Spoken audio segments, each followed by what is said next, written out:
waiting for you guys to say yes. And now we're live. Oh, Oops. hi everybody. Oh, here's some Hello. private information, by the way. Don't. Please. Bern, this was your credit card information, right? This number, this number, this number. I this want to make number. sure I'm stealing the right thing here. Also, here's your sin. I just realized, do you guys call them sins down Social Social security, security numbers. there? Okay, Oh, good. No, we don't. But I Oh, know what what? you're We talking about. don't call them sins. But... Okay, look, I'm in Texas. We should. Sin generally takes a very different meaning. Yeah, common that's the sense. kind of stuff you. These are your you have sins, to- Squee. These are what you Yeah. did. Hey, most people in Texas would be happy to have one. Or to know them. Oh. Anyways, Oh yeah, I was just saying, hypothetically speaking, I bet you Bern would really hate it if they took his Final Fantasy XIV login information, shown here, for theory, and then deleted all his characters. I mean, that would probably upset him. You mean Right my here. one character? This information. Sure. Yeah. The one character Thanks. you've put hours and hours into? Yeah, well, like 35 days. I thought you were going to say 35 hours and I was going to call bullshit, and then, yeah, Okay, no, that sounds right. So, So doing that's my 840 math real quick hours? here- Yeah, I was gonna say, doing my math real quick. That's a lot in hours. Like Oh. a work day, or Now, are we talking about just like you've been playing this for a month, or I started when Kriana started. Like, Yeah, we literally so started the slightly same more. day when we were streaming Slightly more on than a TGN. So yes, slightly slightly more. more than a month? Yeah. Oh by the way, I'm man. sorry, Mackenzie. Anyways, Okay. Puns. We're just sticking No. around. book damage. Oh. Ow, fuck. Okay. So anyways, I let's was start the forced. session. Yeah. Yeah, that.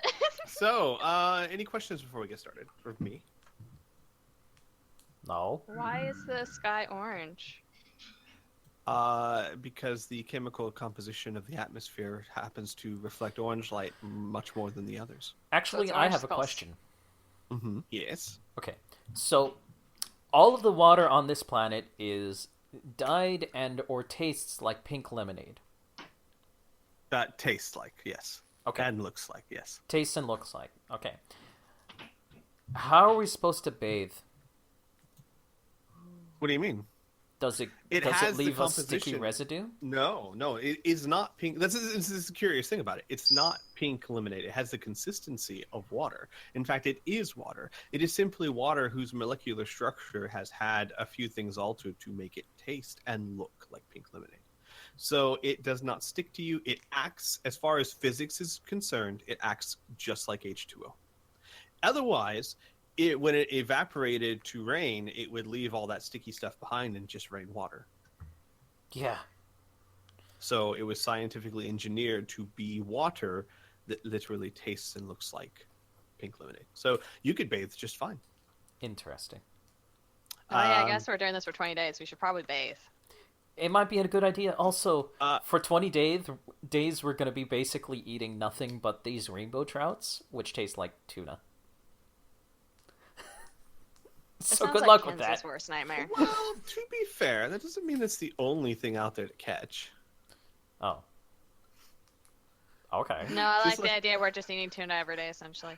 Just like I had to tell Blue in our other session, there can be crocodiles and sharks in the ocean. Oh, It is possible. okay. crocodiles don't go. What? Sure, saltwater crocodiles. That's a thing. Yeah, It is, but aren't those more like closer to shore while sharks are... absolutely. Well, there are some sharks that are very shallow water sharks. Eh. I mean, So consider, you're supposed to considering have both of them were in shallow. close to shore sharks with sea crocodiles in the same environment. Yes, not Same naturally, perhaps, but yes. Two people Um, just. I'm gonna put them together. By the way, Um, Laura, thank you. You made the title of that episode. It's called Salty Alligator because it was when we were talking about that. She was like, "Make up your minds." I was like, "What?" there are sharks and alligators or crocodiles. What do you want? And Laura was like, yeah, and like, so you guys know, salty crocodiles can live in both salt and freshwater. And we're like, salty crocodiles? What are they so pissed at? Why are they so mad, bro? Oh, I see how tonight's going, and it's going to be great. All right. So, let's You get guys ready? started. Yes.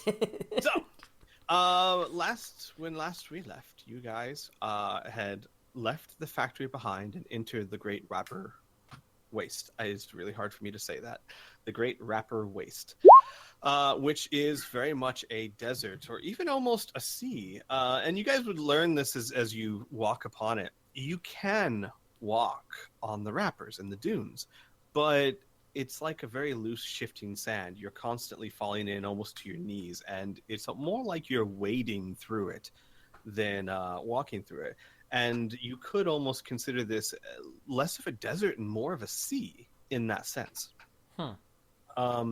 And you would also have found well, I'll explain that later. But you found your way to a lake to gather fish because you were told that the only way that is known of reaching Mount Choco is to tame and use one of the large worms of Saur.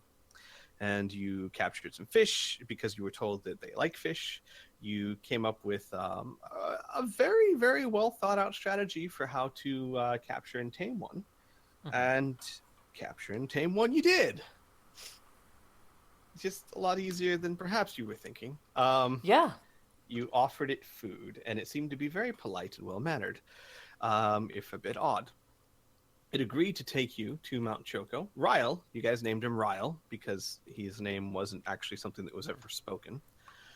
And he agreed to take you, though he told you it would take about 20 days, give or take. Actually, what he said was, that big bright thing in the sky, you know how it rises over there and sets over there? Like 20 of those. And he began to take you towards Mount Choco. You found that he could travel, he could cruise at a very respectable speed of about 100 miles an hour, which Elisa was kind enough to cast a spell called Sheltering Force, which protected you from the wind.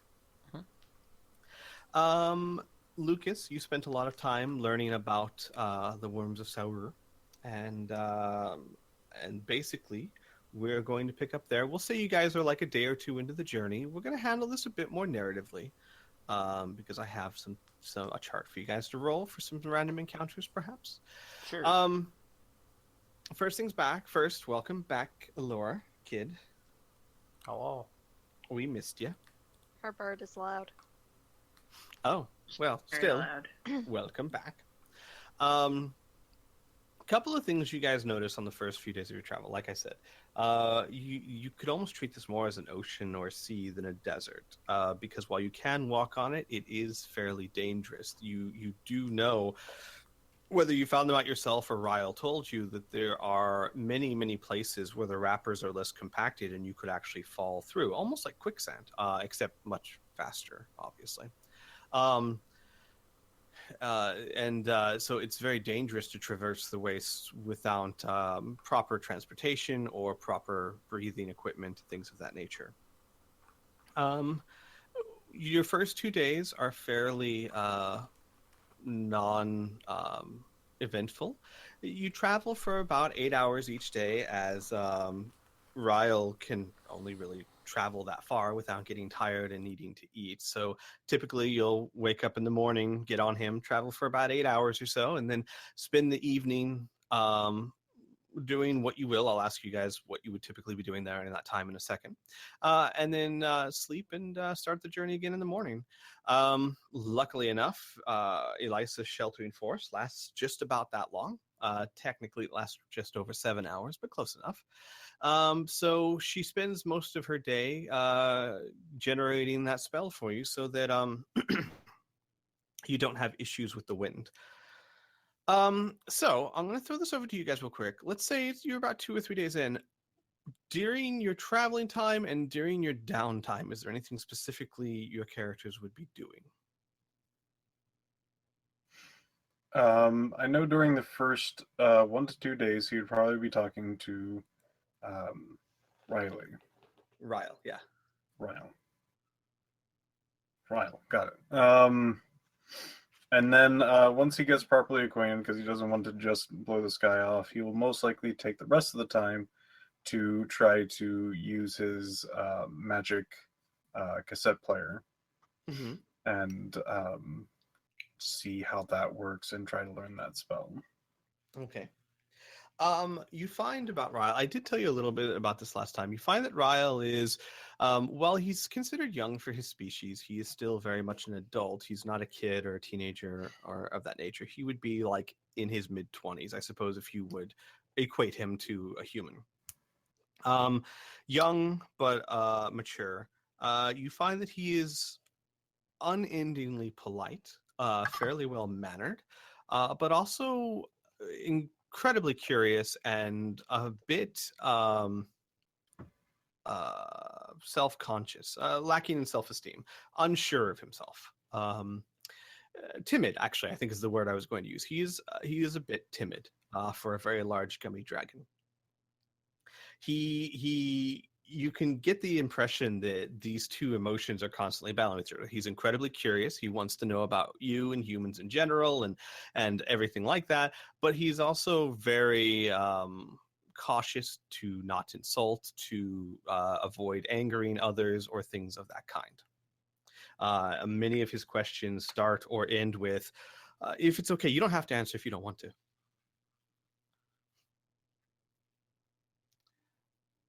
Okay. So Relatable. so that is Ryle. And then the rest of the time you would spend listening to the tape. Mm-hmm. Okay. Really, the thing is, since you're writing and not much to do, we'd say the exception of the first day or so, we'd say where you get to know Ryle, you'd have almost the entire next 2 days to listen to it, which, so you could say maybe 16 hours per day, give or take, if you went to it with concerted effort. Right. Maybe an hour or less if you help with camp duties, like Lucas, you're gonna help us with the fire. Oh yeah. That's oil. That's just slick oil that does not burn. How about you guys set up another camp and I'll try again?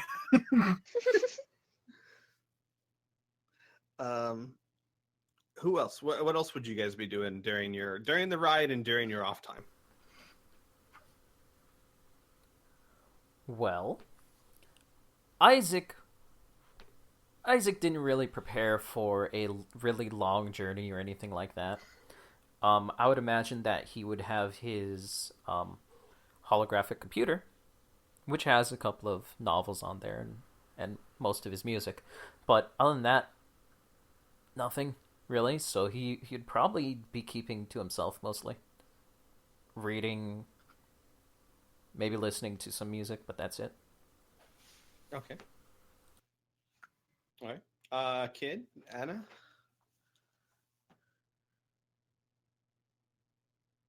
Probably just talking with Tessa. Okay. So Tessa at first would be still in her funk. It's very clear to you, probably more than anyone else. She really feels like she screwed up back there. And considering that this was her chance to show that she can be self-reliant, that was a fairly big blow to her self-esteem.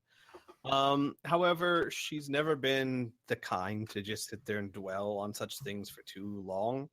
She's not Evanescence or anything. So as the days progress, she becomes more and more talkative and closer to her old self. That is actually one thing I could be doing during spare time is training her in very basic self-defense. Actually, while she would accept such training, she'd be much more interested in training in very basic usage of electrical powers. Okay. because that's the fun stuff. I mean, kicking and punching, that's hard, but zapping people, that's fun. Yes. But punching first. But why do I have to punch them if I can just shock them? Because sometimes it's funner to punch them. And you might not always be able to shock them. Fine. She seems to take to the training fairly reluctantly, except for the electricity part where she pays attention studiously. And oddly enough, Hart will join you for the electrical sessions as well. And she seems to be just as excited about it as Tessa. Okay.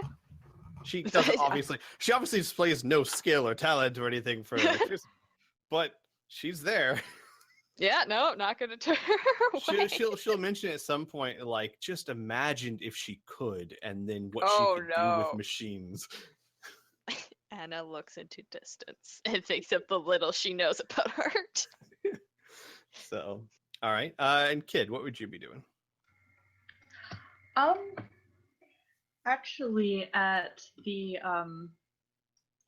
I suppose the site of lessons going on, Kid would eventually show active interest in joining. Like, at first they're just kind of off to the side, like, whatever, and then side-eyeing them, and then eventually they kind of like wander over almost sheepishly, like, I can I mean, I know how to kill things.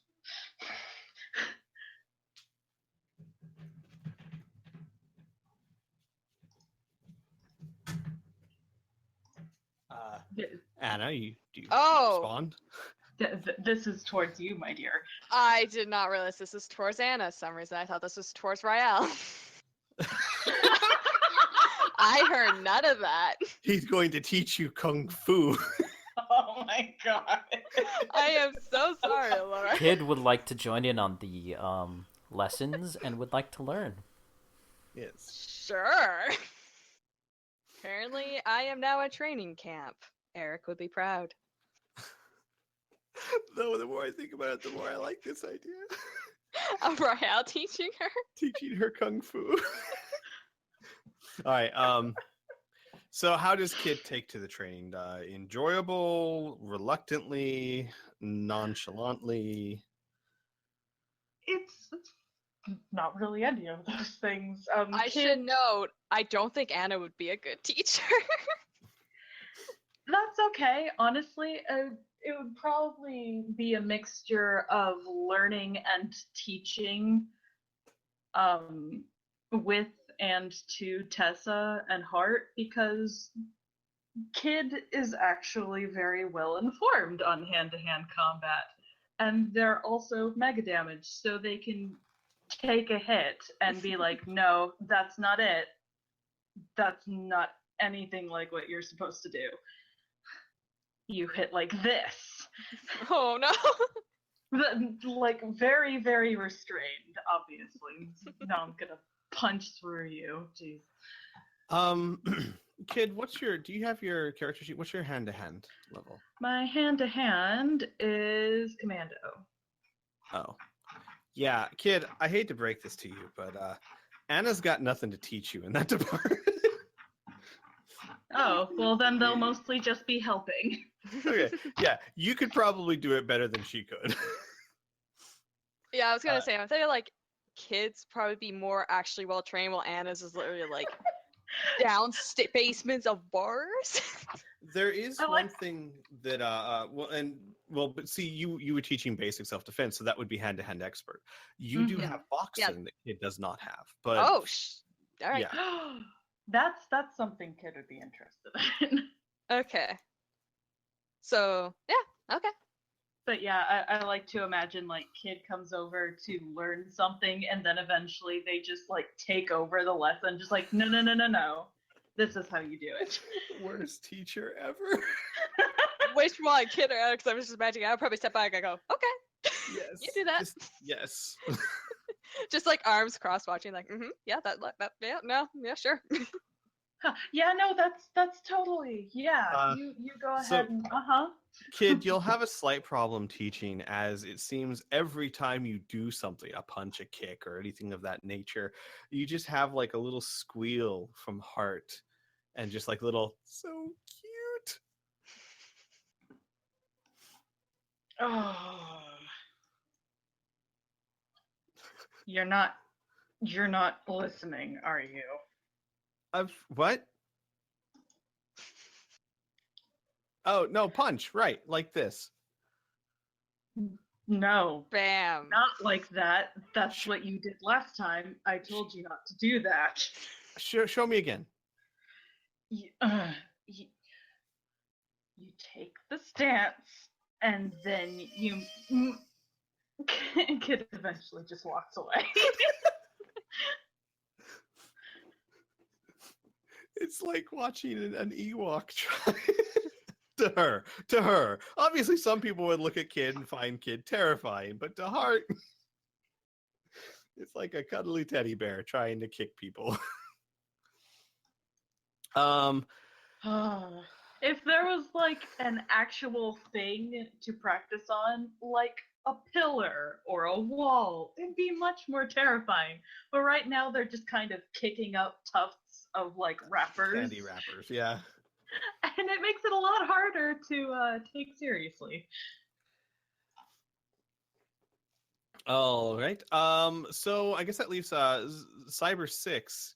Cyber 6 would spend most of his day, especially during the ride, taking pictures of, as far as you can tell, the same horizon over and over. But he'll take pictures at random intervals, and once in a while you hear him say, "Oh, that's a nice one. That's good." And then a couple hours will pass, and he's quiet most of the time, just gazing out there. And then every once in a while he'll pull up the camera and take a shot. No, not that one. And then he does this for hours on end. Kid would like to see the pictures. They're just pictures of parts of the wrapper waist. As far as you can tell, they all kind of just blend together. I mean, obviously it's different dunes and different shapes, but really you can't see why one would be different from the other. So why are you doing this again? What? They're taking pictures for memories. I mean, I've never been to a place like this. I mean, don't you just remember? Well, yes, but, well, I was told a while ago that it would be helpful for me to learn the cultures of non-mechanical beings. And I've become as friendly or helpful as I have through years and years of practice. I have seen tourists do this on many occasions, so I'm attempting to learn it too. I don't know why they do it. I can't really sympathize or empathize because I can record anything already with my internal cameras. But I find that going through the motions and trying to do like they do is the best way to understand why they do something. Kid looks at the camera and then looks at him and then points at the camera and goes, "So you have one of these," and then they point at his head in there. A much higher resolution, and it can film in far more detailed color spectrums. Then why bother? Because they do it. And how can you claim to understand something if you don't do as they do?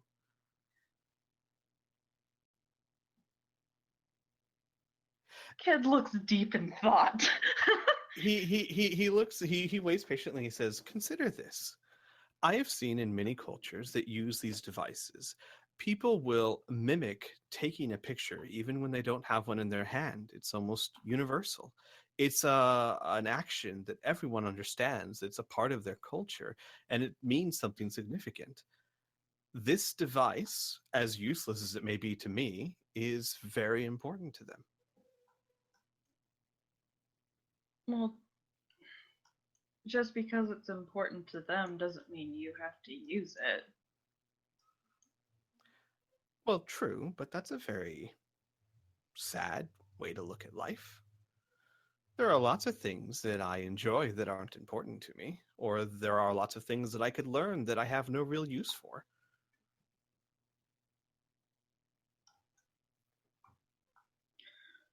Again, kid looks very deep in thought.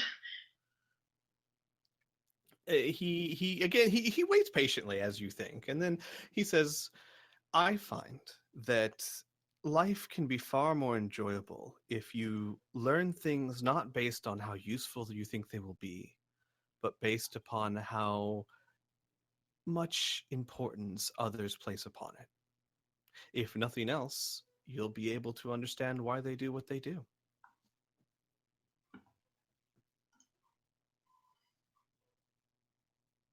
And then he takes a picture of probably nothing. Kid nods slightly, still looking very confused, and kind of wanders off to play with Lil. Who has on occasion transformed into a small little gummy worm, a small version of Ryle. It looks as though Frill is testing it out. Oh, Lil, sorry. Frill.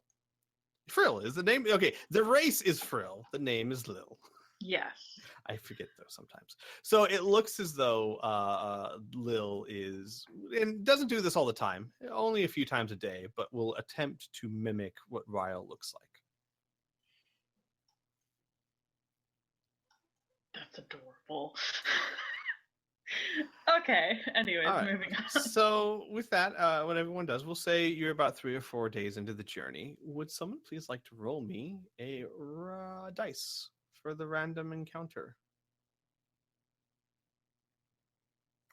66. Okay. Oh, okay. So you're about a week into your journey, about 7 days, actually, and you are so far into the wrapper wastes that you see nothing but the wrapper waste on every horizon. It is literally a sea of wrappers with nothing else in view other than an orange sky with a few scattered pink clouds.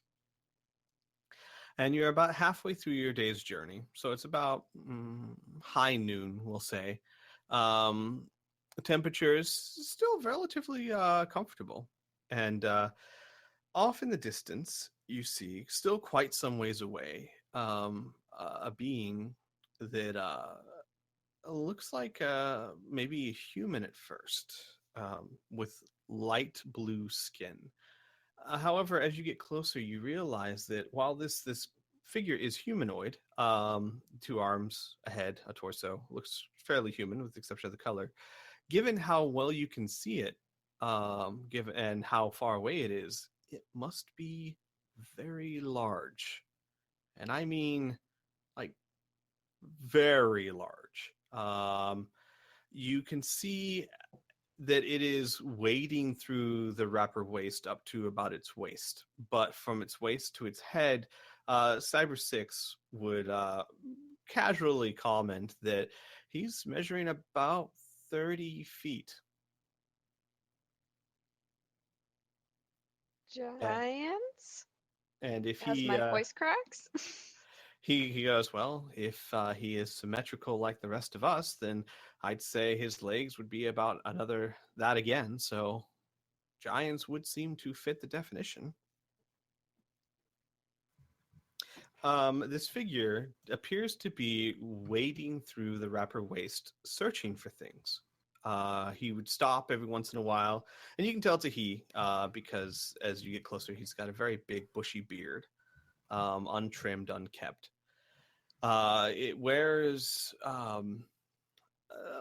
very interesting clothing. It has a. Sorry, I'm trying to think of how to describe this. like a vest. That's the word I'm looking for. A vest, but a vest that appears to be made out of some form of coarse hair or wool. It looks very fluffy in a sense, and it's pretty clear from the glimpses you can get that it's wearing some form of kilt or skirt. And it has what look like leather corded bracers on its hands, and its hair is a bit like an afro. It's unkept, it's curly, it's kind of puffy, and matches the beard. And it'll take a few steps and then quickly like dive its hands into the wrapper waist and throw up mounds of wrappers, and then pause and then walk a little bit another direction and then start digging through the wrappers again. At this moment, it hasn't noticed you. You're still fairly far away. Obviously, you can see it a lot better than it would be able to see even Ryle. So you're far enough away to avoid it if you choose, but it's directly in your path. And we're currently riding on top of Ryle right now, correct? Mm-hmm. Kid's gonna kind of pat him on the top of the head and point at the giant in the distance and go, "Are those things friendly?" Oh. Well, those are, well, they call themselves the Jolly Blue Giants. They're friendly enough. At least they've never harmed our kind. I don't know if they've ever interacted with people like you. I can't imagine they would be violent, though. They seem stout, I guess is the word I would use. They're frontiers people. They live at the base of Mount Choco, a small, relatively, village. Well, what's it doing out here? I don't know. I honestly, I've only been to the village once or twice. I don't know much about their ways. I could go ask him. Kid's gonna turn to everyone else.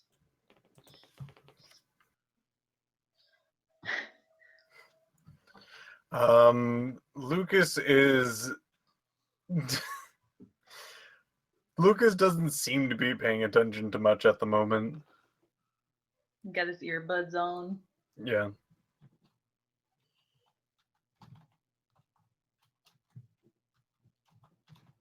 There. That's how it's spelled. Jolly Blue Giants. All right. What about everyone else? Well, do you guys want to see if he wants help, or Do we have really the time to help out? We're already doing a pretty long journey. yeah, that's true. Hey, Lucas. Isaac is gonna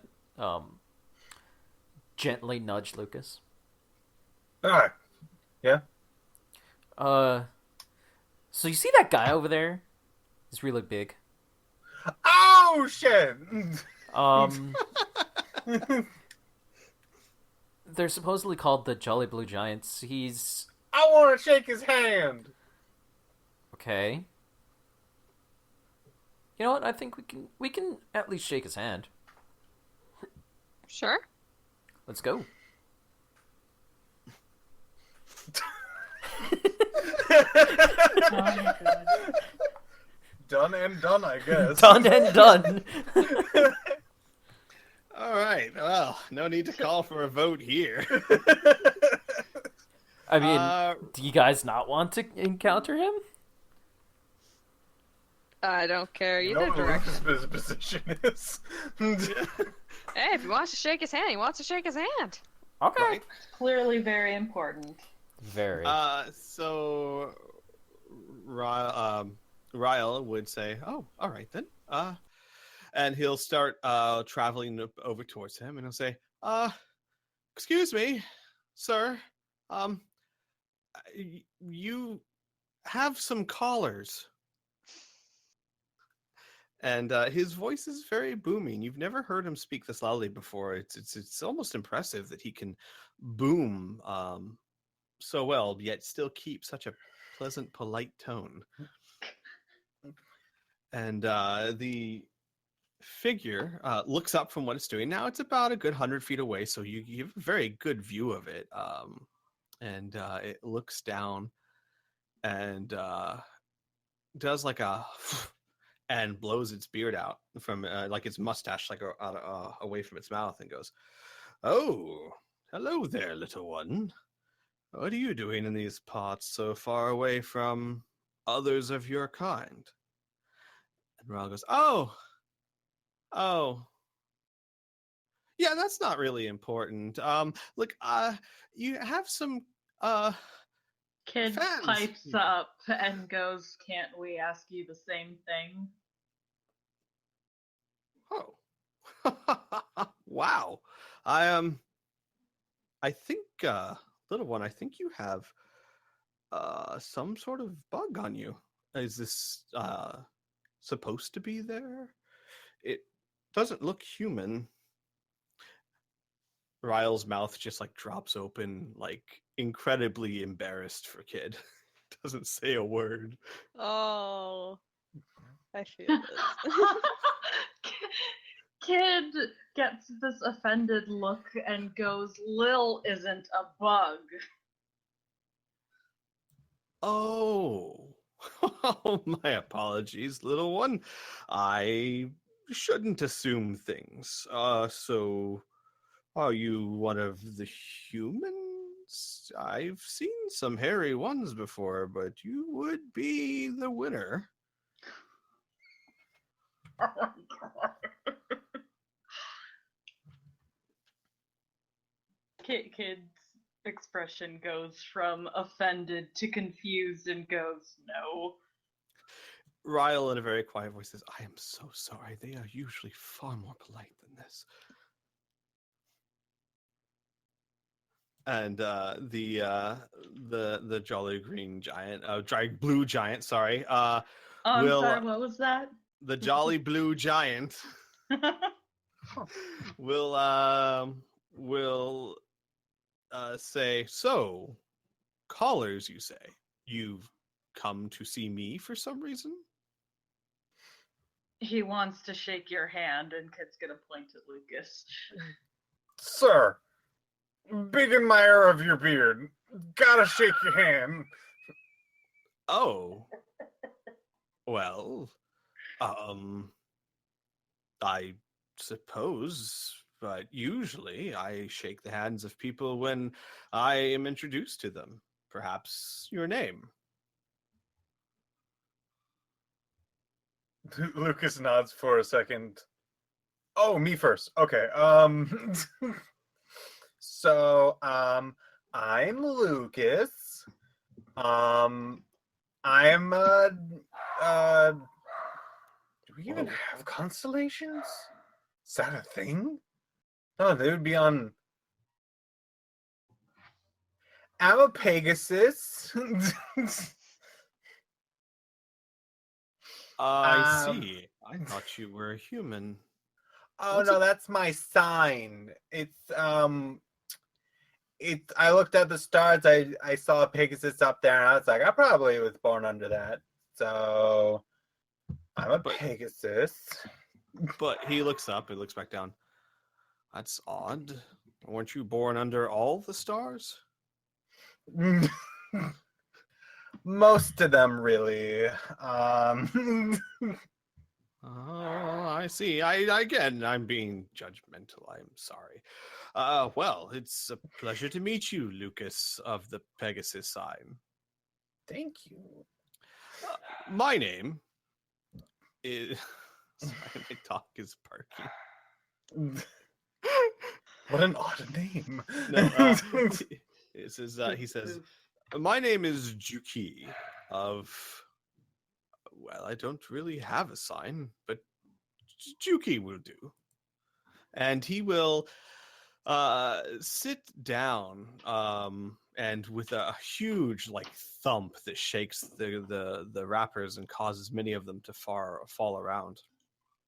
And he will reach over a hand that is oh gosh, probably almost as big as a house. And well, not quite that big. As big as a car. And he'll reach over a hand and extend like its index finger towards you, and he'd say, "I don't suppose we could shake hands the proper way, but I'm gonna bear hug his finger. he will lift you up off the ground and raise you up and down a little bit, and then try to put you back down as gently as he can. Lucas, roll me a balance check." Yeah, I'm good. Like Okay. 28. Yeah, he puts you down way too hard, but you're able to catch yourself on Ryle. Okay. And he goes, "Pleasure, I suppose. What brings you out this far? I've only seen your kind. Oh, you're on that there pilgrimage thing. Yeah, we're going to Choco Mountain. Oh, that's my home. Oh, cool. Like the whole mountain, or just? Well, no, we live at the base of the mountain. It's far too high for us to live on it." Yeah. Well, that's cool. Plus, well, I probably shouldn't speak badly of other people, but we're not fond of the gentleman that lives on the top. Yeah, Dio. He's an asshole. Language. Sorry. He's a Ryle's butt. Ryle's mouth drops in like embarrassment. I'm so sorry. He didn't mean to say that.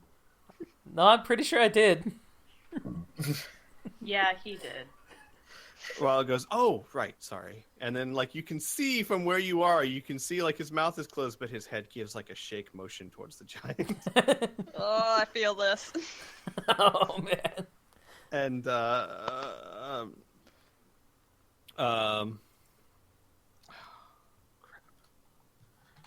Juki, is that what I named him? Yeah, Yeah. Juki. He nods and he goes, "Well, I wouldn't know anything about that, but what can I help you with?" Well, Oh, I just wanted a handshake personally. yeah, we just wanted to shake your hand. Oh, what are you doing over here? Why are you sifting through all the wrappers?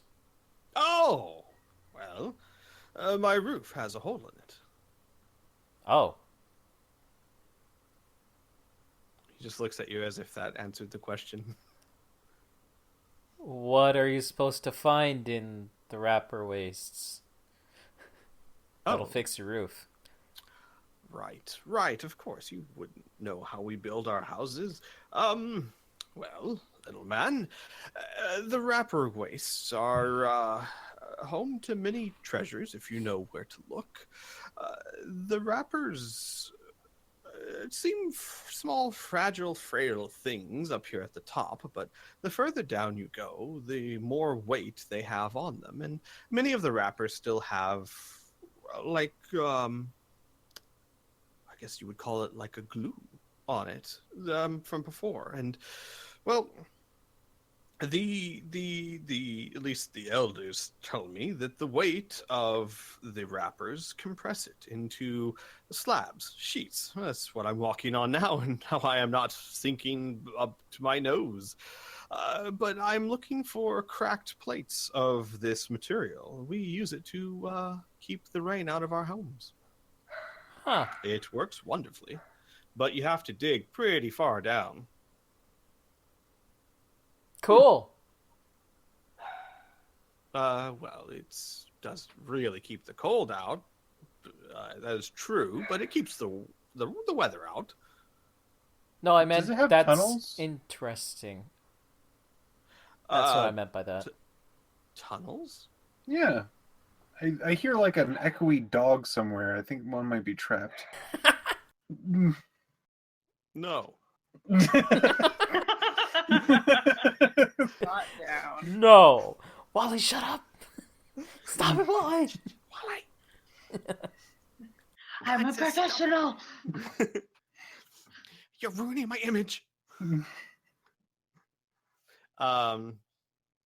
And he stands back up, and as he stands up over you, he lots of wrappers just start raining down around you, and he says, "Well, if there's nothing else, I should get back to it, I suppose." Well, just for my friend, because he seems to be a bit out of it from, I'm guessing, motion sickness. I haven't really been paying attention. He usually does this whole, like, what do you have? Maybe we can do a trade, that sort of business. I would be just absolutely, I would be doing him a wrong if we weren't to at least offer a hand in exchange for something. Trade? Trade. I suppose that makes sense. I don't know if I have much. I suppose I could. Well, I could perhaps trade a service. Ooh. If you're headed towards Choco Mountain on the pilgrimage, you have to pass through our village and convince them to let you go to Choco Mountain. And while I don't think this would be enough to let you pass, it might curry favor if you brought back some of this material I'm searching for yourselves. It's used for anything from roofs to walls to even some forms of shielding, clothing, armor, things of that kind.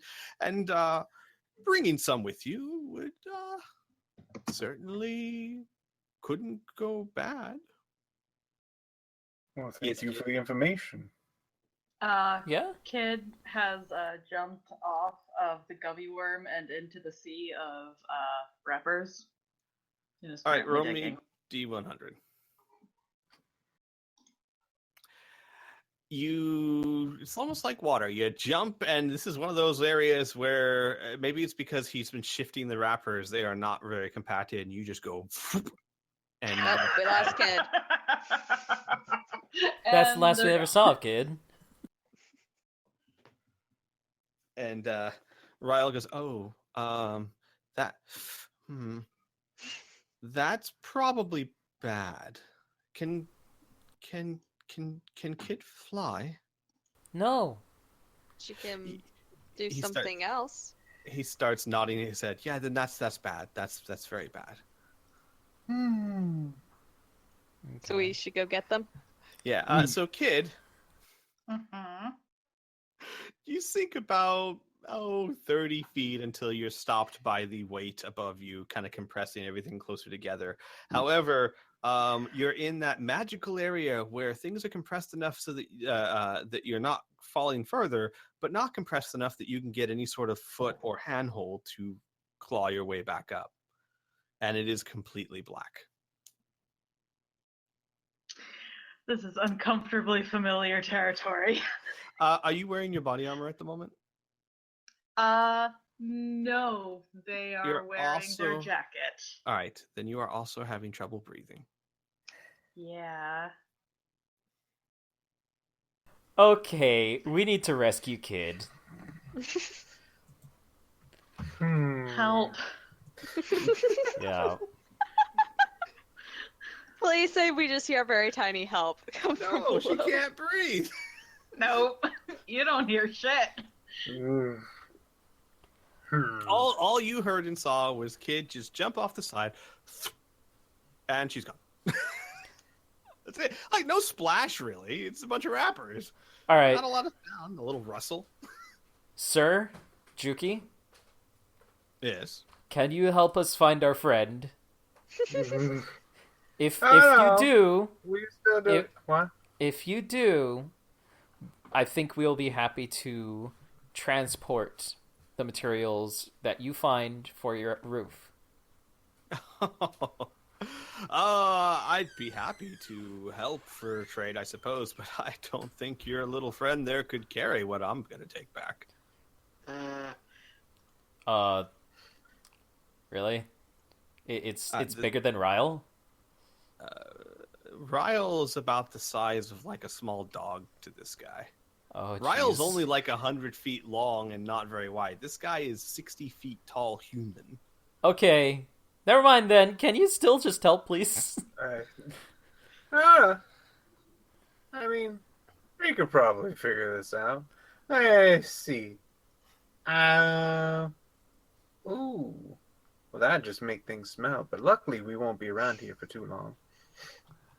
What? Oh, I just think about things to use.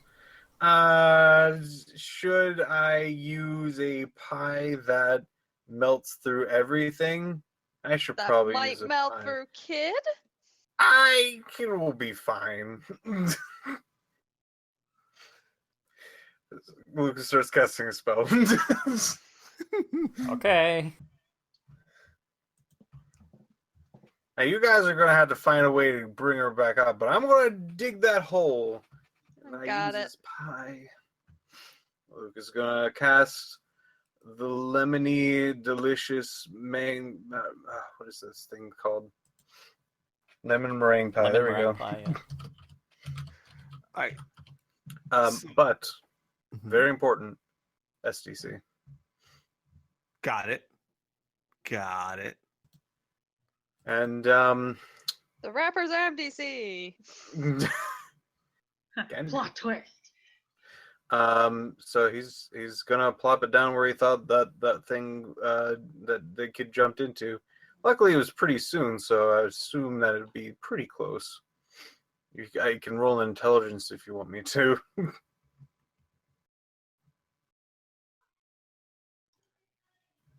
All right, hang on, guys. I got a small emergency. I'll be right back.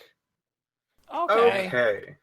Kid's a small emergency. Grab a drink, go to the restroom, etc. We'll I'll be be right back back. in like 5. Yeah. Larger That's okay. emergency. Kid's just suffocating under a sea of wrappers. Yeah, I would love to do anything about that. Can't. I got the digging hole plan. I got about that far. I got telekinesis. I just need to see her. Them. Them. Her, he, them, they really don't care. Do not call me it.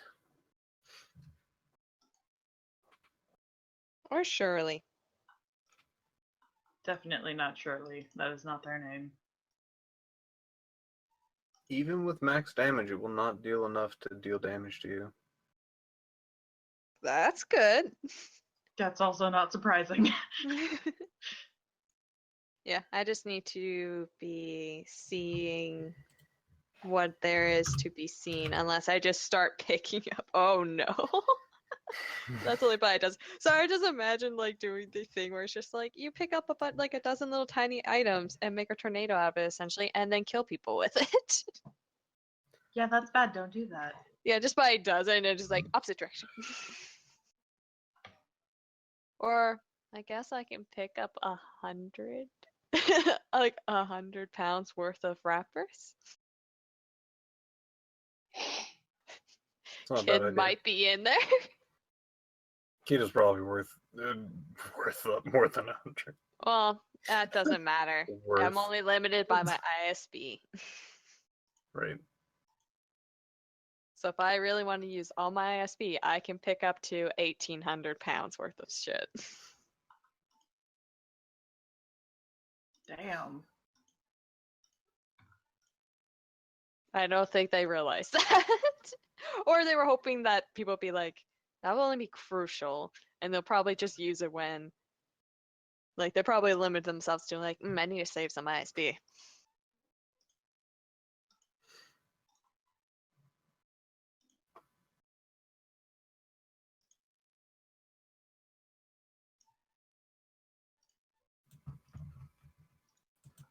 Also, I should probably keep getting a drink. That actually sounds like a good idea.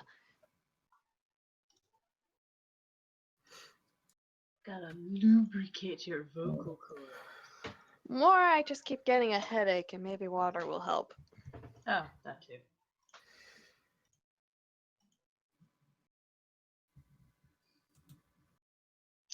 Yeah, I don't know if anyone's noticed, but Kid's a little bit impulsive. The only thing little is her thumb. Um, you have a point.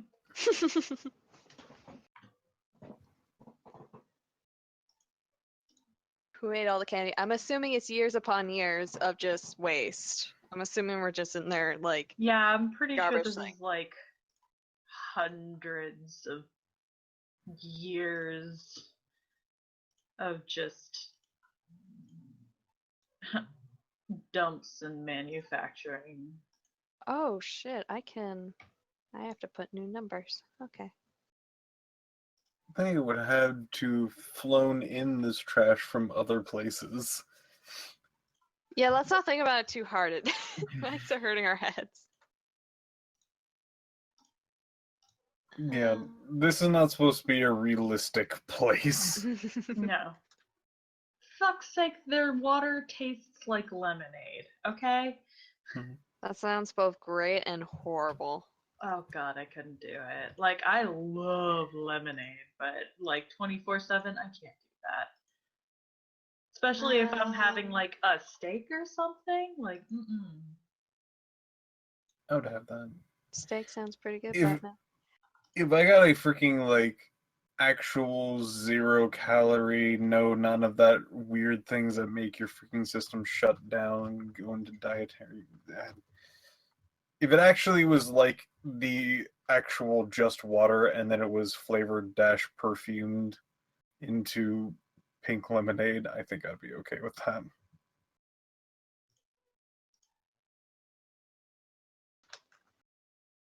Freaking marvels of science that is.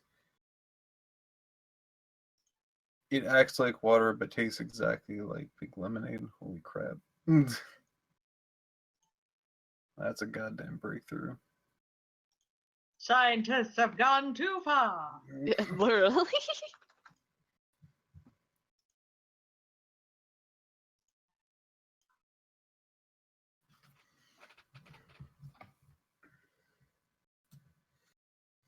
Gotta climb the big rock candy mountain. Yes, we do. Going to Candy Mountain, The Charlie. Big Rock Candy Mountain. I don't remember that song. Well, I remember it. I just don't remember any of the words.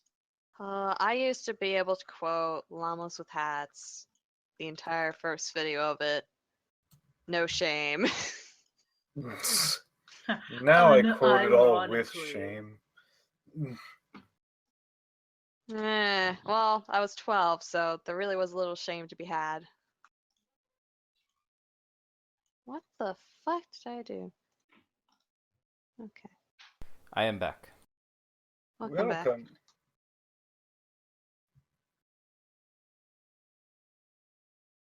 going to Candy Mountain, Isaac.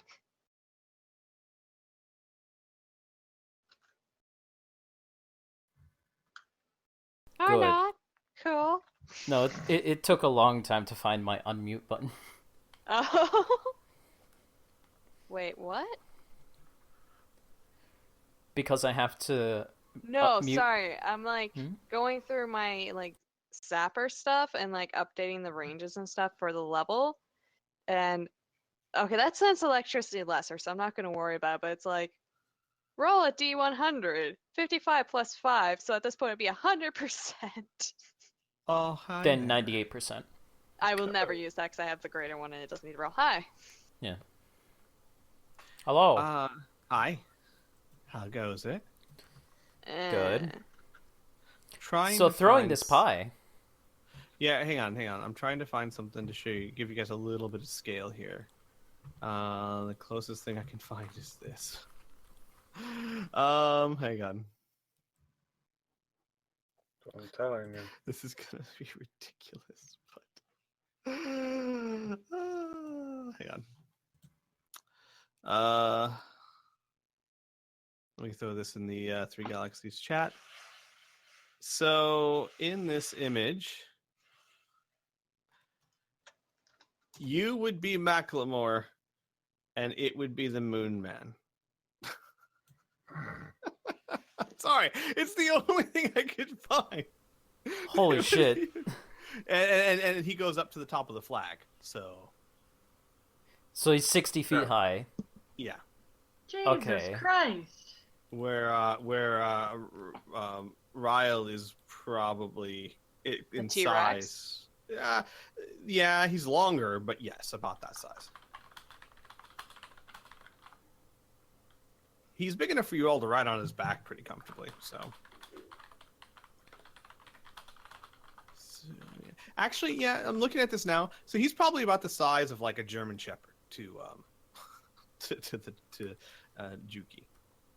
Or a Doberman. Yeah, or Doberman. Cannot believe Or Optimus using Prime. dogs to compare sizes between gummy worms and giants. So, anyways, acid pie. So yes. So saving my dear beloved. yes. Okay, so what kind of pie did you throw again? Lemon meringue pie, one of the most SDC. powerful pies. SDC. What does it do? Oh, general Like what- description. Yeah, like how does it do damage? Acid. Oh, I see. I see. Okay. How much? And does it have a radius? It is about the radius of a pie, so pi radius. Got it. I assume it splatters. Oh a wait, bit. hold on. I think it might actually have a splat range on this, maybe in the overall pi section. No. It is basically just on the pie shape. Let's see. Upon impact, this pie splatters its target in the acid.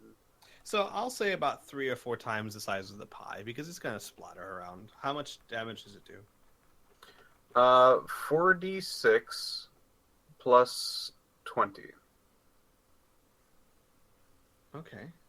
Roll it. Yeah, roll it for me, please. 4d6 plus 20.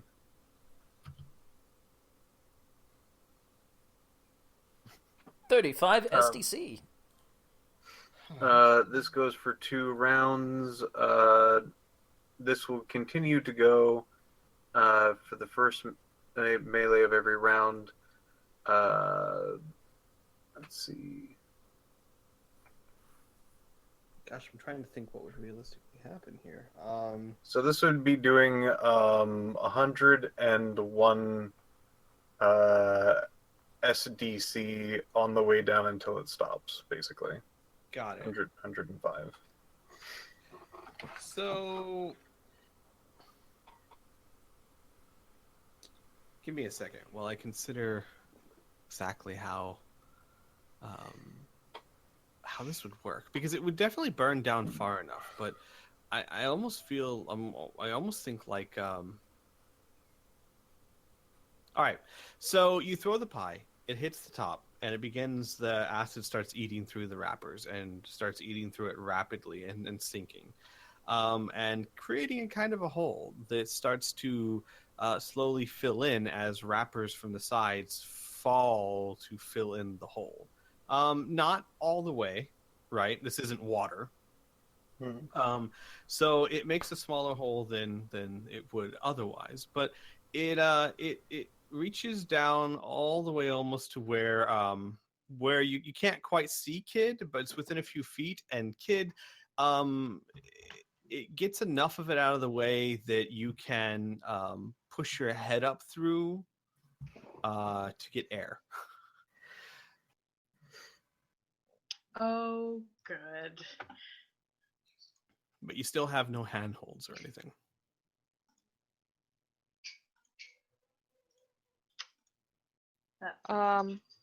Is Kid popping her head up? Yes. Okay. Air is important. Then super telekinesis to pick her up and put her on top of Ryle. We discussed this while you were away, Squee. All right. We did. How much Well, does Kid Lands weigh? and shit. Like maybe 100 pounds. Okay, cool.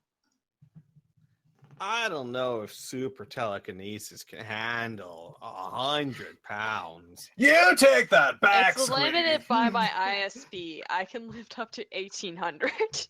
I don't think that's I think Kid's been packing on. If no, She's Technically, 1,900 pounds. technically normal Those telekinesis crackers have really is- been taking their toll, man. yeah. Need to stick Kid on so a diet. so go ahead and please spin the ISP. Kid, do you resist? No. Okay then. So you are plucked unceremoniously out of the wrappers Looking And- very sour. and deposited upon on Ryle. Anna smirking the entire time. Kid mutters begrudgingly, "It's not like water." Oh, that friend. I was wondering for a second who you were talking about. It's so hard to see you. Ah. Well, does that mean that you won't be needing my help? No, I think we got it. Thanks, anyways. Yeah, thank Of you. course. Well then, I'll be on my way. I have a roof to fix and everything, and I'll probably be out here for a few more days. All work, you know. Yep. Well, So, out of character question. mm-hmm. So this big huge hole that we made. Well, it's not really big and huge. It's about like what, 4 feet wide? Probably closer to 3 feet because of the wrappers that fall in to take its place, and it's yeah. Okay. So this goopy sludge, would it by chance be like sticky?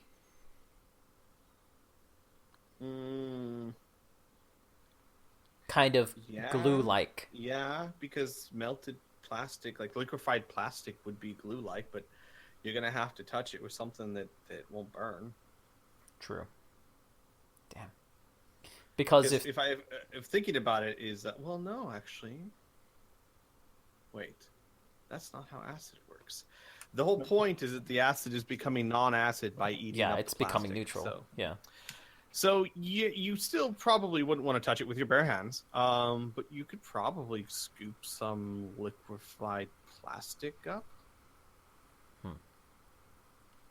If we were to scoop up some liquefied plastic or try and dump more of the other non-liquefied wrappers into this hole and try and make a solid chunk, would that work? Should I make a roll? Should Hart make a roll? Yeah. Okay.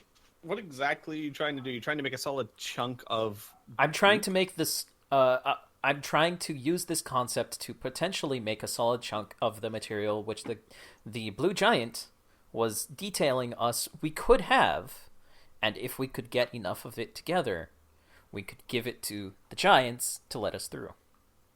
Yeah, if we can find a way to manufacture it rather Yes, than to have sure. to search Essentially. for it. Does anyone here have chemistry? Oh, let me check. I'm No. gonna give you a heads up. No, but I'm gonna go check. I don't think... shit, we need chemistry. Fuck. Yeah, I think you'd really need chemistry on this one. Damn it. Okay. I got hard sharp. Yo, that's close. Browning. That's close. How about detect ambush? All right. Slime Do rope. either of our current NPCs have any chemistry abilities? You're 3 NPCs. Three Actually. NPCs. Actually, let me check. Let me see 4 if NPCs. or Cyber 6 has. That's Does Ryle Oh, have yeah. chemistry? Yeah, jeez. Does Ryle Will? does not have chemistry. No. Let's take a look at Cyber 6. Does not have chemistry. Heart does not have chemistry. Sorry. Nope. And Elisa definitely does not have chemistry. I don't see any reason why Tessa. Oh, we do have 4. Oh, We have 5. Poor Tessa. Poor Tessa. I forgot Eliza, actually. Oh yeah, that's the Yeah, one I I forgot forgot too. Tessa. Everyone's Eliza. forgetting different ones. Oh my I remember Tessa and Rule Woman and Heart and Worm and AC.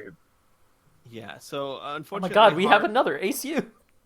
Hart- That is not an NPC. That is definitely player-controlled character. Okay, fine. This is player control character B. That's Cyber Pip's 6 sanity. Cyber 6 is more computer usage and combat, and Hard is much more all kinds of mechanical, electrical things, but no math or chemistry. No math. No math? She doesn't use math to build things. She doesn't need to. She can She talk to gets to machines. fudge that shit. So basically, she's less math inclined with building, but more artistically inclined with building. Yes, she is like the quintessential jury rigger. Oh Jesus. Okay. So, you don't And need you let her mathematics. fix the ship. It's like saying, do you need mathematics to sew up your own wounds? Not really. You know, you just kind of know. I You can see. feel when it's bad or good. Yeah. So, yeah, unfortunately, no one there has chemistry. So you can try and make an unskilled check. I'll do an unskilled check. Sure. So I have to lift you back down. Oh god. Yeah, unfortunately, kid, you have no idea if this would stick or dry or anything. It's a mess. Well, it was an Yep. idea. It Kid- smells horrible. You know Right. that. It smells, especially to your nose. Oh boy, you thought burnt plastic was bad. Kid is going to hide their face in their sleeve and pat Ryle on the head and say, "Move away, move away, move away." Is there any on Kid's fur? Any of the goop? Yeah, there would have to be a little bit. You know what? Let's just take this as information. Let's go and find the next watering hole and let's get Kid all fixed up. Because we now have this information. Yeah. And it's not just in this area, like it's in the Yeah. whole of the wrapper. It's a sea of wrappers. Mm-hmm. And we could always make more lemon meringue pies if we can figure out a way to actually make it work. All right, so you bid adieu to Juki as he continues wading through, searching for bits of like wrapper shale, I guess is what you call it. Unless anybody has a problem with that. Speak up now. Yeah. Why would I have a problem? God damn it. I just wanted to make So- sure. Piph Jesus. obviously has a problem. I have a problem. No, that's just a statement, really. All right, so you guys move on. So would someone like to roll me one more time on the random encounter? I'll roll. Yeah. No, kid, you. Kid, get You out of already here. rolled. No. No, Lucas Or did. never. I rolled. Fuck. Oh, Lucas okay, never never was my ignored. roll. Never mind. Damn So it. you did roll. Okay. 63. Yeah. Could you roll again, please? That's very close to 66. We countered Juki again. Yeah. Yeah. Oh, you again. Hello. The hell are you doing here? Oh, good. I mean, all right. So, Oh no. Oh no, you already tipped your hand, Squee. You're terrible at playing Pokemans. I haven't got any of that. We haven't I tried. don't like slavery, so when I play Pokemon, I just stand there and do nothing. I try and hit other kids to let them go. You just physically abuse the children. You released that rat attack. It's for the animals. All right. So okay. So another 2 or 3 days pass by, and you are. It's getting towards the evening. It's getting towards sunset. You've actually been. You had a late start this morning for whatever reason, and so you're still traveling when it gets close to sunset. as the sun starts to sink in the western horizon in front of you. And as you're traveling, someone roll me a d20, please. No, I'm sorry, everyone roll me a d20, please. Slightly 10. different. 9, 8, 7. All right, Isaac, you notice that on either side of you, it looks like the wrappers are bulging, as if something's moving underneath it. Very similar to when you first met Ryle. Okay, I will immediately alert Ryle. What? What? There's something the wrappers are bulging near us. Bulging. What? And he'll look around, and then he'll sniff the air, and he'll go, "Oh no. Oh no. What is it? Oh. Well, it's and he just kind of stops. Hey, Lyle. And His name's Lyle. the moving wrappers stop, and the heads of 3 other large gummy worms, worms of Saur, appear above the wrappers with bigger. With bigger. They are a little bigger than Ryle. They are a little larger than Ryle, and one of them goes, "Who? Oh, well, my new friends here called me Ryle, so I just assumed that would make you Lyle, right? Guys?" And he'll look at you. Thumbs Yeah, up. probably. Right. And the other 3 just kind of look around, and then they just start. It's a very unusual thing. They start laughing. It's a deep, guttural that shakes their whole bodies and the wrappers around you. And they go, "Oh, look at the runt, making new friends, I see." And one of them puts his head very close to you guys with his eye looking at you. Lucius has his eyes closed and bobbing to non-existent music as he's still listening to his Exactly stuff. how close are we getting? Oh, they're very no. close. Kid's gonna walk over and punch him in the eye. Oh, kid, no! What? Look, are you chaotic evil or something? I Did just you have roll? to ask, Did you roll why? That seems uncalled for, to be honest. I'm so. Do you do that to everyone that gets close to you? No, just the first one. Please roll to strike. That's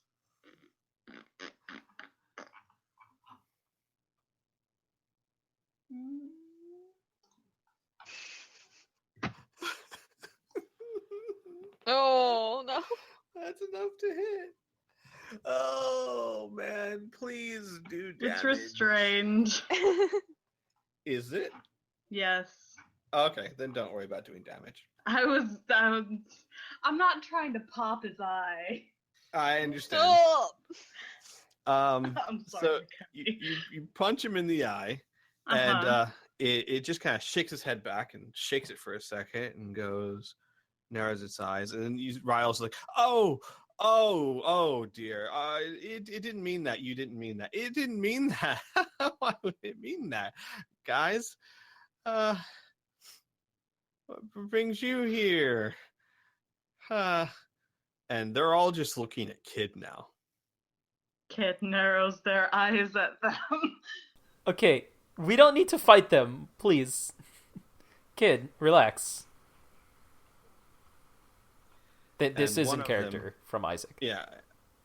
One of them, the one that was called Lyle, goes, "See, boys, this is why we don't associate with humans. We do nothing to them, and they try and hurt us, as pathetic as it is." I'm Dance not roll. human. Oh, I His got you on my son's getting dance. really irritated. Lucas just stops and freaking just jams out on. The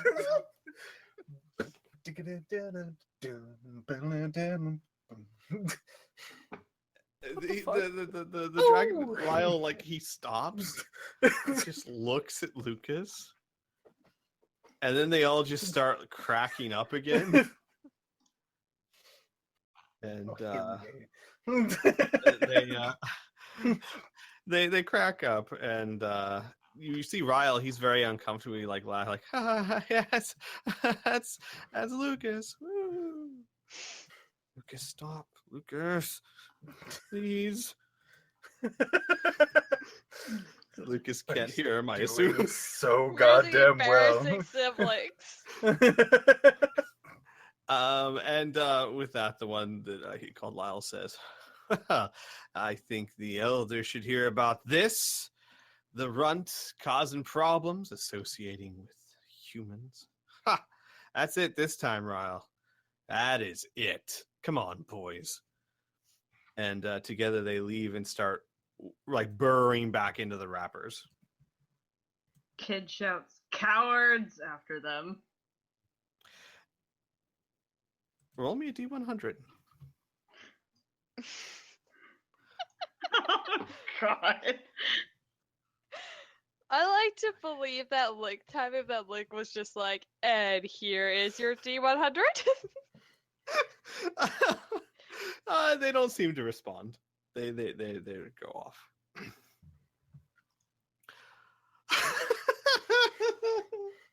sorry. He gets close and looks at you. I punch you. Oh, kid. All right. They don't seem to respond. They go off. Does anyone else do or say anything? I rolled a 2 on my dance squid. You know what I'm doing. I know what you're doing. I know you're doing incredibly well. Are you gonna be okay, Ryle? He's just kind of quiet. No, that's yeah. They're gonna talk to the elders about you? No, they were just playing around. I mean, right? I mean, What would happen? Well, remember when I told you that my kind typically don't like your kind? Yes. They tend to think that you guys attack us without provocation. Yes. I'm not human, though. It doesn't matter. It doesn't matter. You're with a bunch of humans. Well, yeah, that might not go well. But, you know, you couldn't have known. It's fine, I think. We should go. We should probably go. Should we Yeah. kill them? What? Kill them? No! You're funny. We should really go. Let's And go. he starts like traversing again.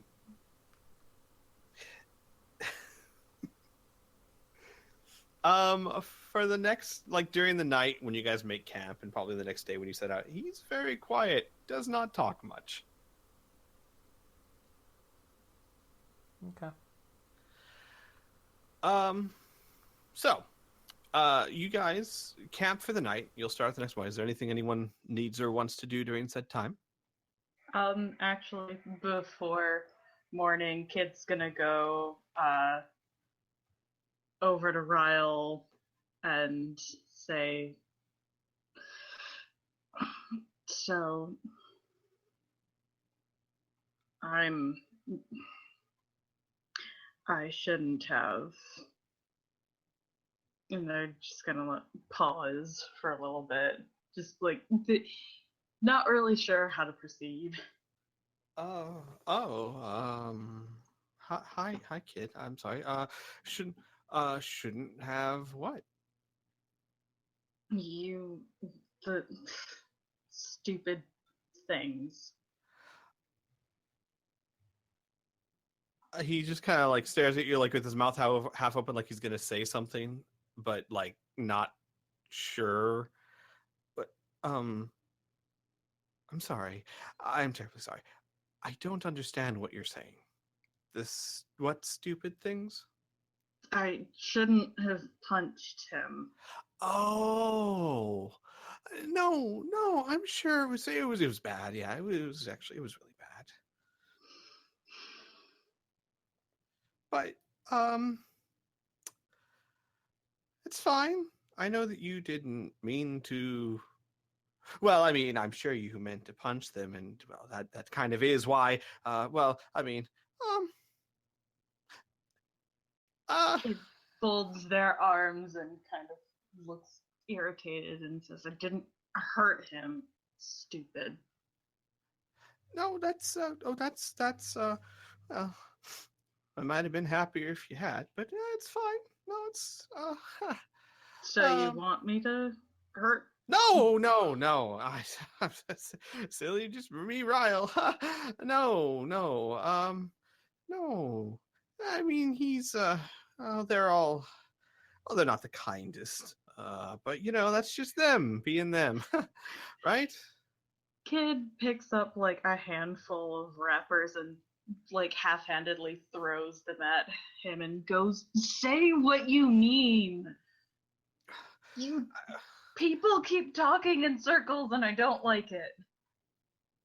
He gets quiet and he goes, there's a reason why I am all the way out here and typically not around my clan. I'm different. I am curious and small, and I'm not very good at talking to other people and not very confident. And, well, I don't have a lot of friends there, so I don't spend a lot of time there. And I honestly think they're probably happier that way. And, well, what happened today, it's not really your fault, but, well, it's... I mean, it is. I mean, yeah, it is. It totally is. But it probably won't be good. If they tell the elders that I am making friends with, well, you guys, I don't know. I don't know. But hey, that's fine. Worst they can do is kick me out, right? Which means that I have more free time to, go fishing or walk places, sing to myself, lots of things. Do you It'll be like fine. them? I don't. I don't. I don't.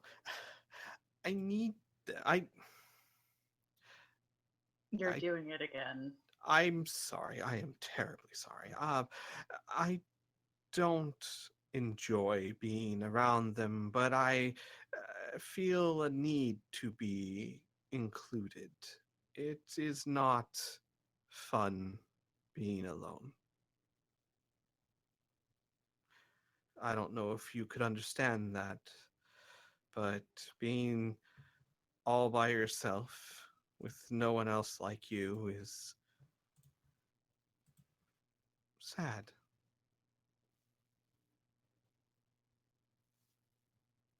Even if you don't particularly like them.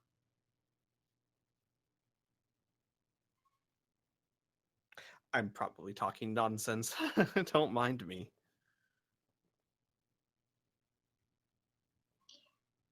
Kid,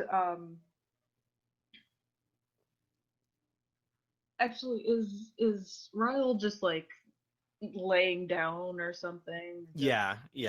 He's like curled up in like a spiral circle. I don't know what you would call that. So like He's coiled up. He's coiled up, yeah, with his head on the ground. Kid's gonna go over and sit next to him and say,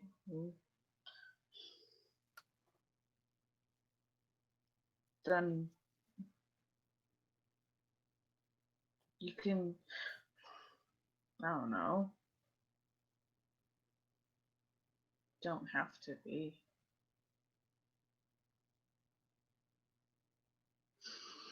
And then finally, they just, they kind of turn around and go, we'll take you. Speaking for the whole team.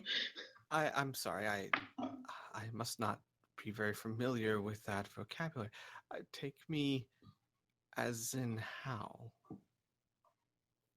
We have a thing, and we can go places, and there's a weird thing that the melty man gave us, and we can put you in it, and you don't have to be alone. All right. This. Oh, I hope this doesn't sound rude, but kid, I think you're doing what you wanted me not to do. The whole circles talking thing.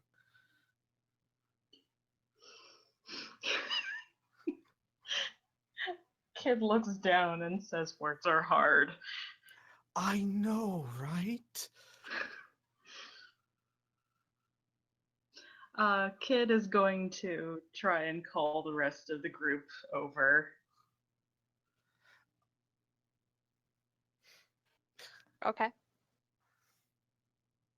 All right. Isaac, Lucas. Lucas, let's do this thingamajig. Do you get his attention other than just calmly talking I to will him? push Lucas really hard and then I point fall at off and Kid. die. No, we're at camp. We're on Fall the off ground. where? Fall off the planet, the edge of the world. I push You were Lucas that so close. hard he falls off the planet. You are Atlantean. And thus we discover Candyland is flat.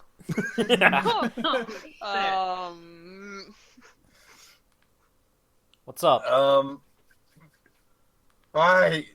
Oh yeah, no. Did you see those fat moves? Yeah, it was pretty good. Thank you. Where did you get all those sunglasses? I don't know. Kid Probably where I got all throws these more wallets as he wrappers. then just starts taking out wallets. Hey, that's my wallet. What the hell? No, these are I bought these. These are mine.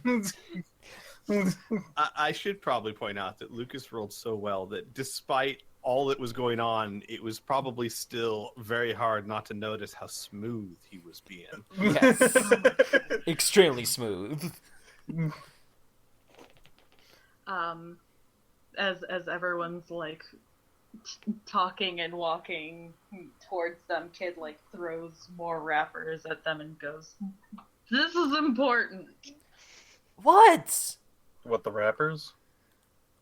No. What? Yes. I don't know if we really need to disturb them. I don't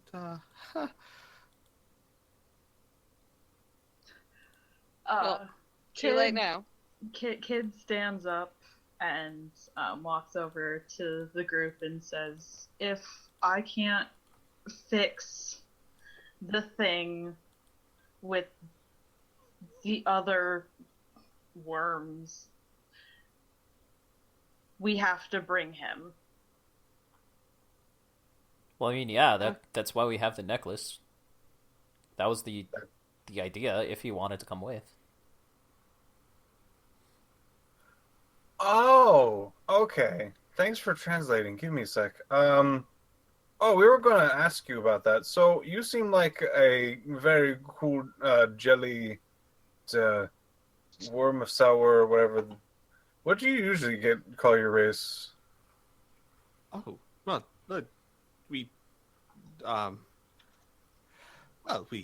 typically don't talk to each other. In fact, I think, were putting on a show for you guys more than anything. But I suppose if we had to say, we would just say we are worms from Sour. Okay. All Well, right. you seem like a pretty cool one of those. And we did get this thing that kind of allows you to fit into smaller areas. Yeah. I think. The way it was described is, if you are willing, you would be drawn into this necklace, and then when we need you, you'd be brought back out. We can talk and chat and whatnot, and then if you want to go back to the necklace, then you go back into the necklace, and you'd be able to. That's well, I mean, you're joking, right? That's tiny. I couldn't fit in there. Do you want to try? You want to experiment? Sure, sure, of course, if you guys want to. How do we do that? Just put your head on the ground. Okay, like this, and he like thumps his head on the ground. Yeah. I'm going to grab the necklace and then try and touch it to his head. Okay, and as you do so, as you're doing so, he says, "I don't really think this is going to," and he disappears in a like a.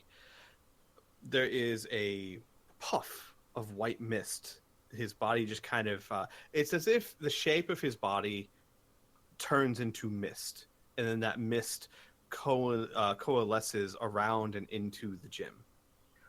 Since we got some privacy, by the way, you are terrible at selling this to somebody. You'll be trapped in a small object until we need you. That is not how you I sell never this. said that I was good at selling things, sir. That's not your job here? Oh, I've been mistaken this entire time. I will lightly punch Anna on the shoulder.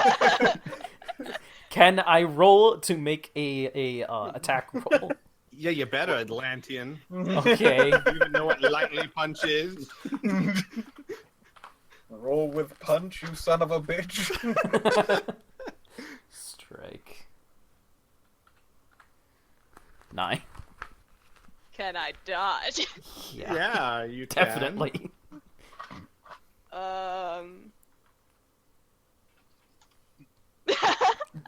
Yep. So he completely misses, which is Yeah, fantastic. she essentially just moves her shoulder away while still smirking. Much like Frieza when trying to destroy Namek, you held back too much power. All right. Yeah, that's not my job, but still. Look, I'm not good at talking. Shut up.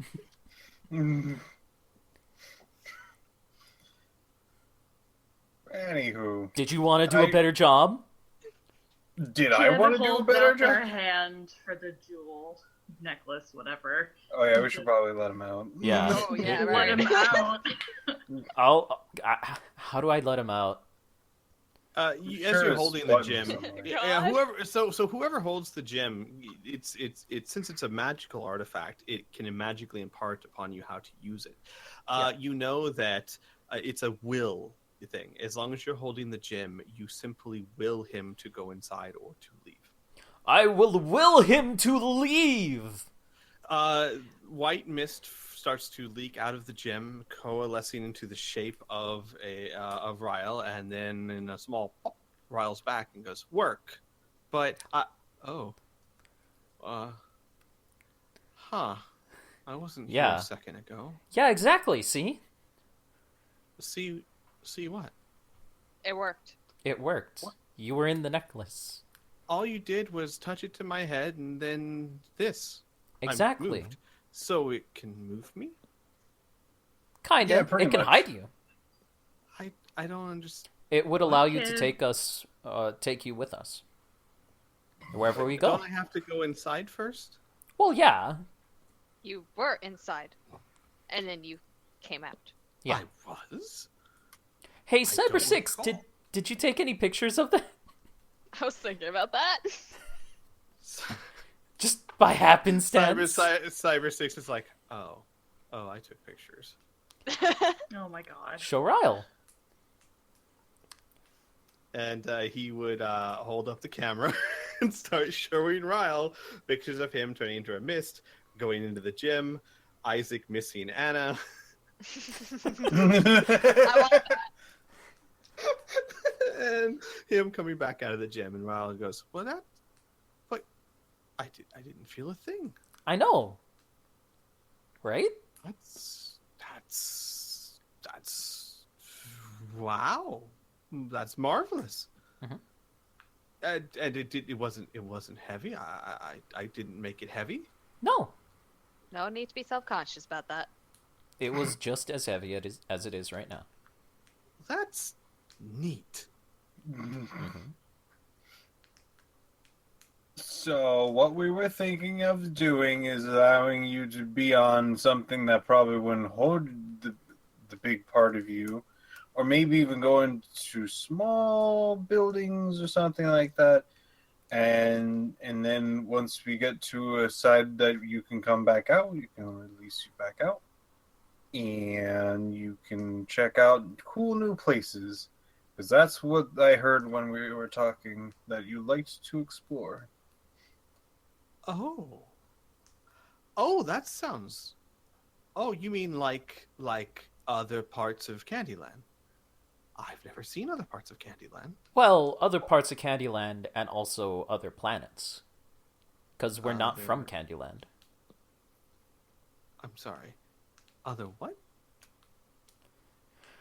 So, you know how there's a whole bunch of those shiny things in the sky when the big shiny thing is not Yeah. in the sky? You know stars? Oh, yeah.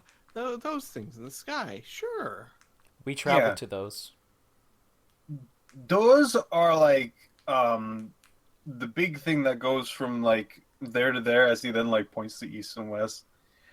All of those shiny things are like one of those, and all of those shiny things usually, I think it has a whole bunch of these kind of like ball things that are called planets. Kind of like we're on here.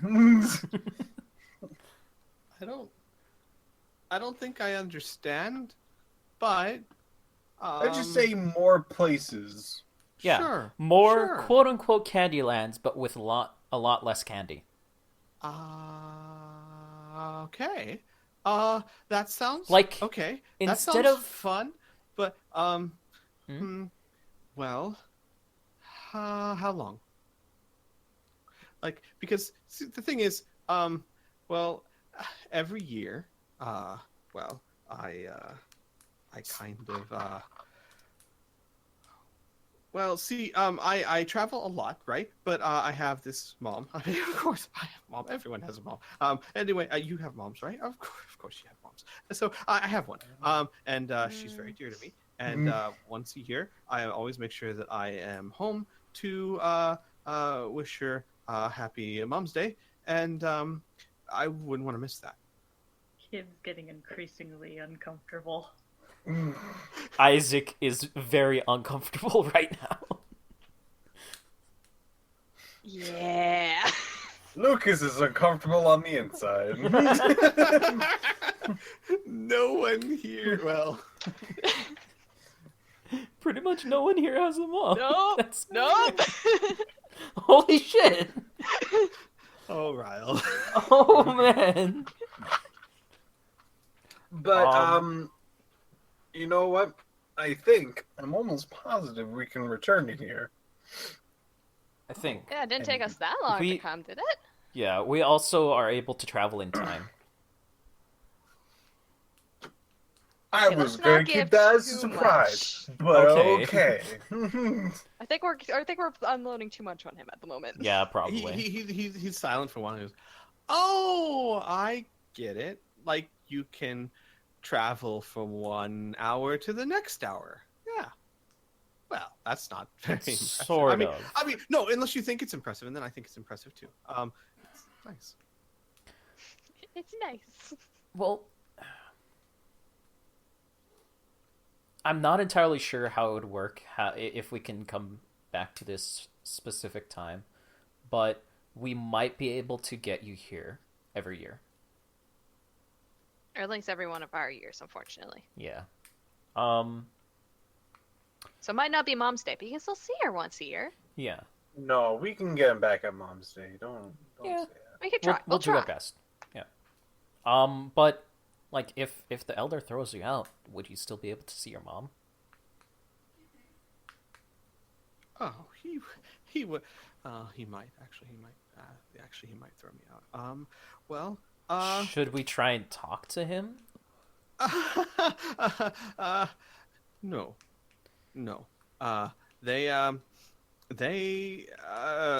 Well, they're very, very nice, and they might kill you. Good. So They it can only make try. it worse. Kid, no. We don't need to fight everything. We I don't. didn't say I would fight them. I said they could try. They are very, Sure, very kid. good at trying. Yeah, they're like experts at trying. You know that guy who said that, like, no one died during this trial? I have an increasing suspicion he lied to us. I have this feeling, yes. I don't think most made it this far, honestly. Who told you? Oh gosh, humans die out here all the time. I mean, Yeah. just he kind of swerves his head around. Look at this place. Please say we're not standing on a dead body right now. No, what? No, oh god. And he actually jumps to the side a little bit. And he goes, no, I mean, if you, well, There would probably be. I'm sure that you are resourceful, but if you hadn't have met me, you might have wandered around here until you died. Happens a lot. We're not that stubborn. Well, I don't think it's so much a matter of being stubborn. It's a matter of not giving up before you can find your way home. I guess that is kind of stubborn. Have faith in me. I do. I did not. I'm so sorry. I did not mean to suggest That no, it's not. It's fine. It's fine. Oh, okay. All right. But then I humbly and officially accept your request for companionship, and thank you. Yep. Thank you. And the deal's been made. Right. Yes. But why we don't have fish? Doesn't always need fish. But you said it needed fish. You want confused. fish, don't you? Well, I just think that a deal should be done properly. I'll go get some fish. Thank you. I love him. There you go. You guys got yourself a truck. Oh my gosh! Well, there you go. We don't even need to pilot it. You went vehicle shopping. God, Jesus. Oh, I was just thinking, no, I don't want to get him hurt, so we can't call him out in those kind of situations. Never thought about driving. Oh, then when would you call him out? Just a chat. Yeah. Yeah, have This fun. shit is This is nice. okay. Oh, I'm sorry. Yeah, I guess I'm being the inconsiderate one. Well, man. it doesn't help. My I wonder first if thought he- is we can set him Sensitive. loose on that house while we get the orb. Wait, no, I don't want him getting hurt. No! No! Oh man. He's a precious child that he must be protected. Yes. All 100 feet of him. Ryle, our 100-foot steed. How big is the ship? The ship is. I have stats somewhere. Like 80 Not foot, big enough for 80 him. feet long or something? I got your stats somewhere. But the point is that even if he could fit inside the ship were it hollowed out, it's not hollowed out. It's Okay. got rooms and stuff. It is as long as Ryle. 100 feet long. Okay. We just have to curl him up really tight in the cargo bay and it'll be The cargo fine. He bay? needs to be a frill. The cargo bay is like 20 feet by 20 feet. Ooh. Really, Does- really does tight. it say how high it is?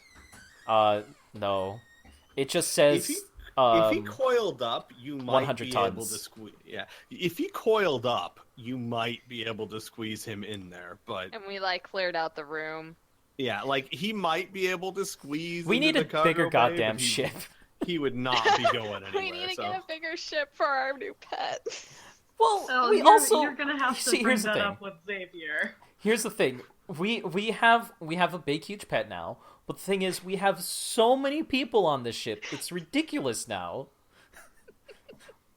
We have all of the crew. You just paid it off, though. We paid it off a That's bit true. ago. Yeah, that's true. Actually, in the timeline, you paid it off like less than a month ago. No, it's been No, more wait, than that's a not month. true because you had It's you been had a about 2-week 3 trip months. there and back. Yeah. So Maybe 4 months. Yeah, less than a year ago. But- no, like 2-week trip to Cyrene, 2-week trip back, and everything else took about maybe a month, so 2 months perhaps. And then there was the month that we spent on Flanders. You didn't spend a whole month. No, you that spent was a a week week. there. Yeah. Either way, Good like God. I'm pretty But yeah, sure it's anyway- been anyway, a Is that bit the more. important We don't part need to here? spend the Yeah. next fucking 20 minutes Yeah. debating how long it's We gotta been. get this right. 1 second. We need to go through the old sessions. All right, so But so, I'm serious. We have so many NPCs. Jesus So- Christ. Ryle is willing to go with you. So, Sweet. so mechanically speaking, from this point on, since Ryle, unless Ryle, for whatever reason, becomes unwilling, you can will him. You have to touch him with it to get him in there. But Do you we have can to be get him. holding it while the gem touches him? Yes. We Pokeball throw it. No. Mhm. It has to basically. You have to contact it, and it has to contact him to put him in there. Okay. And then you simply have to be holding it for him to come out. Okay.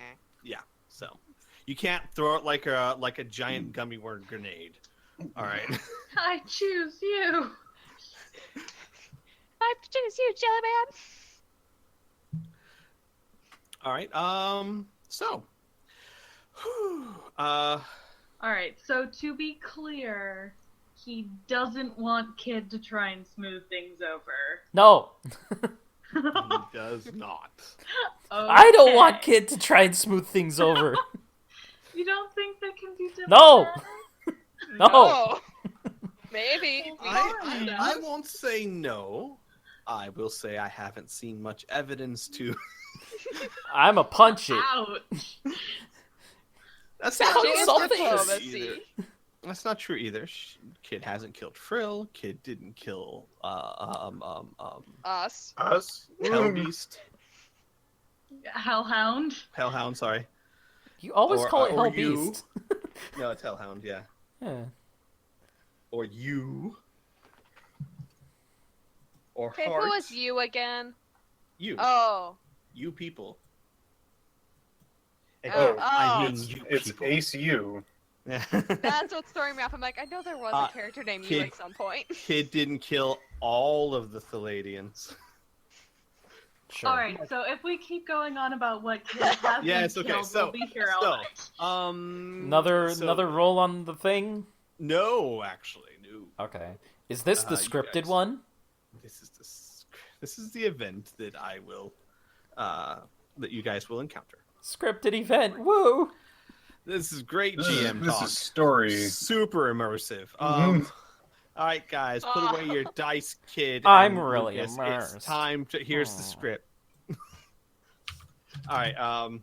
So another few days into your journey, you're a good at this point. You're a good 14 days into the journey. You've got less than a week left to go.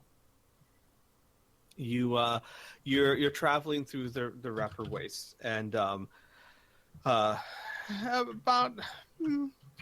1 or 2 in the afternoon, Ryle will look over his shoulder and say, "So we're going to be approaching the monks soon. Do you guys want to maybe stay the night there? They're always welcoming to travelers. The what? Monks, The what? the monks. That, what's that? That's what they call themselves. Well, I think they're human, though they don't live with the humans. They're monks. That's what they told me.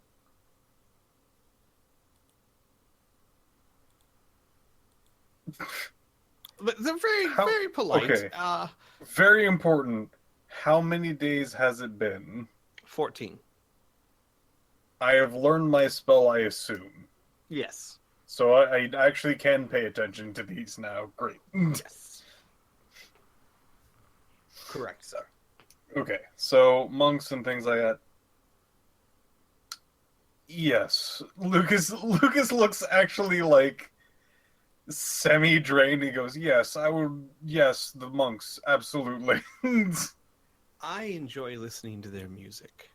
I thought maybe it would be nice to show you. Absolutely. Good. Okay. Well, then it's settled. Just a little bit out of the way over here. And he'll kind of adjust his trajectory. And a few more hours down the day, you begin to hear off in the distance what looks like a distant chime, like a deep, kind of like a boom, boom, boom, like that. And as you get closer, you see rising up out of the wrapper wastes are these large stone walls that form what looks almost like a perfect circle. And it rises only about 10 or 15 feet above where the wrapper wastes end. And as you get closer, you hear that it's not just single tones, it's a cacophony of tones, hundreds of little boom, boom, boom, boom, that all kind of fuse together to make it's obvious that this isn't a song. This sounds more improvised, more like pretty sounds that mix together than anything you would really call a melody or music. However, that said, the longer you listen to it, the more the sounds kind of lull you into this idea that this may not be a scripted song, but it certainly reminds you of singing. Neat. The bells reminded me of singing. The sounds, the boom, boom. Okay. Like singing in the sense that it's kind of a strange thing. It's like listening to the best improv musician ever. It's clear that this is not a written piece of music, but man, it's pretty and it flows. Okay. And as you approach the walls, Ryle kind of slows down, and he says, I don't think they get many visitors. I can stay out here, just listen to the music. I wouldn't fit in there anyway. But have a good time. Okay. Lucas waves goodbye. Ryle waves his tail. Kid stays by Ryle and shakes their head and says, I'll stay out here. You're going to be missing out on contact with many other beings, music, maybe even some different food. I'm okay. Oh, they'll bring out food. That they always do. Very nice. Oh. Well, never mind then. Have yourself a good time. I don't mean to impose, but could I ask something of you, a favor? Huh? When you get back, could you tell me what it is? What that sound, the beautiful sound is? Sure. I can't go in there, so I don't know.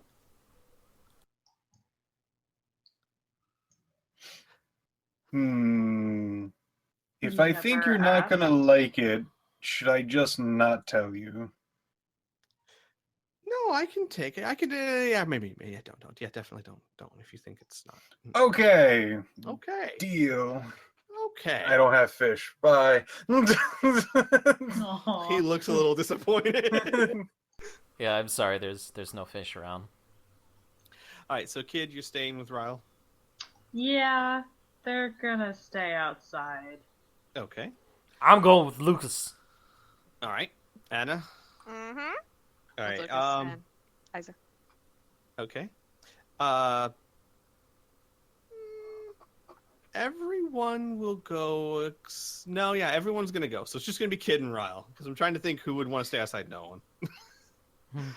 Elisa wants to follow you guys. Kid wants to see this. I mean, not Kid. Heart, Tessa, Heart. Yeah, Cyber Heart. 6. Exactly. They all want to see what's going on. Kid's just a loser. All right. So you guys approach. It is very clearly a it's not a gate so much as a literal. It looks like a drawbridge that would fold outwards. And does anyone have like structural engineering, anything of that kind? Oh, let me check. I don't, but let me check. I know, but I gotta ask. I have general mechanics and mechanical engineer. Sure. Roll me that, please. Which one? I just gave you 2. Mechanical engineer, and make it harder by 15, please. Okay. 62 out of 14. I have no fucking idea. That's fine. So yeah, you just see it's a door that lowers down towards you. Yeah. There don't seem to be any doorbells or anything of that nature. But as you approach, there is a single person sitting at the base of it, cross-legged. As you get closer, you can see that it is a human, definitely. Maybe a girl. It's hard to tell because their head is completely shaved. And they are wearing what looks like a loose-fitting robe that... This is weird. It's very clear that this is made out of wrappers, but the wrappers themselves seem to have been woven into some kind of cloth. It's much more flexible than the hard wrappers you see around you, but it's clear that whatever the process is, this is made from the waste around you. And they're sitting cross-legged with their eyes closed as you approach. I approach. Hello. As you approach and say hello, the eyes open, and the person looks up and smiles warmly and says, "Oh, hello there. Welcome to the musical monks. How can I help you?" Well, we're new in town, and we would really like to see what all the hubbub is about these singing monks. Musical monks. I'm Excuse sorry, me. we don't sing. But our doors are always open to travelers. We would love to share culture with you. Please, we have not had guests in some time. And the voice is clearly feminine. And she will stand up and she will go over to the wall. And as she approaches, you can see on her hands for the first time that were folded on her lap. She's wearing what looks like black leather, very much like 1980s fingerless gloves. And these don't look like that. Yeah, they don't look like they're made out of wrappers. They very much look like some sort of black leather.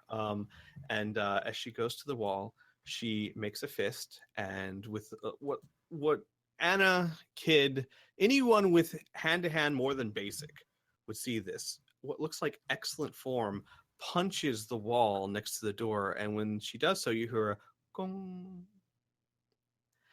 And the door starts to, after about 30 seconds or so, lower. And the door will lower, and you see that it lowers onto the wrappers themselves, and she beckons you inside. Cool. That's neat. Do you follow? Yeah. Yeah. Yeah. Nah, I think we've seen enough. Shit. She can clearly punch us out. I'm out. So you guys enter a very large courtyard.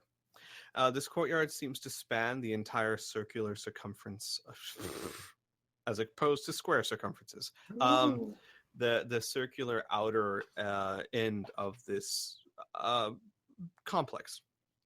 And there is another perfectly circular building in the center. As you walk down a walkway, it is very clear. You can very easily see the source of this noise. Around you, you see probably around 100 monks dressed very much like this woman here in what was some sort of wrapper-like cloth, wearing these black leather-like gloves, and they are sparring with each other.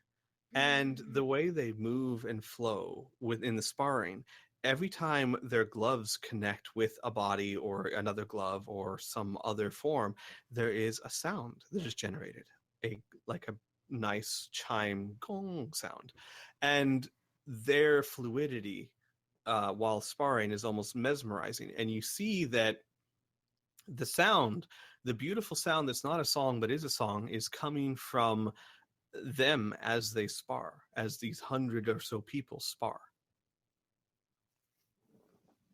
That's cool. That's really neat. And the woman beckons you down the pathway towards the building in the center. Okay. As you approach, she will open the door for you and she will say, as I said before, welcome to the Musical Monks. You are welcome to stay here. We can have food brought to you. There are comfortable rooms, and we would love to share in whatever you would like to. Thank you. Sure. And she pauses again. She says, your friends outside, should we send someone to them? Yes, if you can. If anything, can you bring them any food? Oh yes, we know the large one. He is a frequent guest. He always we have food ready for him. But I meant the other one, the They like small furry one. crackers. They like crackers. Crackers. I will see if we have any. Please, you must be weary. Come. And she will beckon you inside. And inside you see, as you get really close, you see for the first time that these walls and now the floor and the ceiling above you are made of brown wrappers that have been firmly and thoroughly compressed together and polished. It's an interesting thing that perhaps you never considered as characters or not, but if you press something together hard enough and seal it together, you can polish almost anything. This wall, this floor, the doors, all of it are made out of highly compressed wrappers of the same color that have been polished to almost to where they look like they're made out of wood. Yeah, dude. The Mythbusters proved that you can shine anything. Well, yeah, we don't yeah, have yeah. Mythbusters in space. No, Nope. that was out of character. Jeez, relax. And she beckons you into the front room where you see lots of shoes that also seem to be made out of this cloth-like material and basins of the pink water. And she says, if you would please take off your shoes and wash your feet. You must be, as I said, weary from your journey. Okay. Anyone not do that Take off their shoes, and wash their feet? wash their feet. Mm-hmm. I'll wash my feet. Okay. Rock falls on you, die. Wrong decision. Me next. All right. There's nothing to it really. You take off your boots, and the water is quite fresh, in that weird pink sort of way. Right. And you wash your feet. And while you guys are doing that, I'm going to skip back over to Ryle and Kid, if you like. Kid, Ryle doesn't say. Okay, Ryle spends about 3 or 4 minutes trying to convince you to go. But when failing to, doesn't seem that sad that you're there. Yeah, Kid just kind of sits next to him and plays with Lil, kind of like tossing wrappers. Lil is currently kind of drowsy, sleepy, and keeps like sliding down your arm in its original state, like it's falling asleep and losing its position. Oh. Ryle is very quiet. It has his head on the ground, his eyes closed, and he appears to simply just be listening to the soothing music. And after about 10 minutes or so, you see several people in the same outfits that I described to the others approaching you, with all of them with shaved heads and the cloth-like wrapper robes.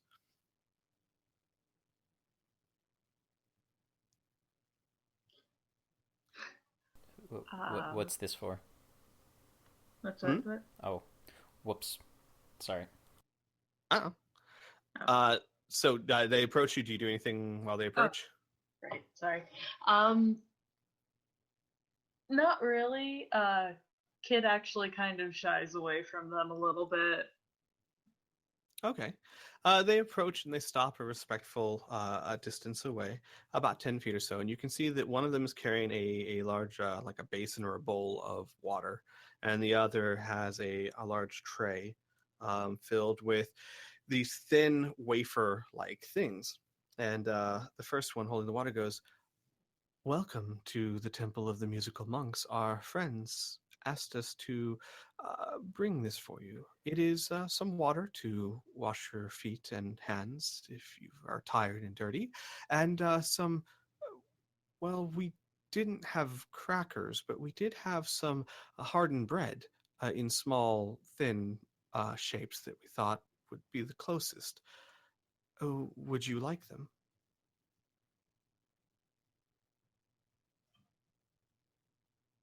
Kid frowns at them and then looks at the is it a plate or a bowl or It's okay. It's a bowl of water, like a large bowl, almost like a Mhm. basin, and then it's like a tray made out of a solid blue color that's highly polished.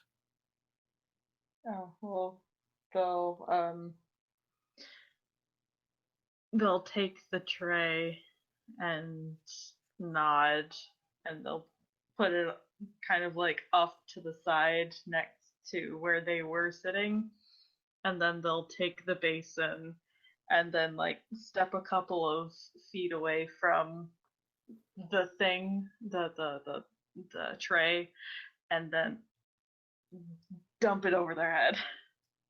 Okay. Um, so you do so. The water's fresh.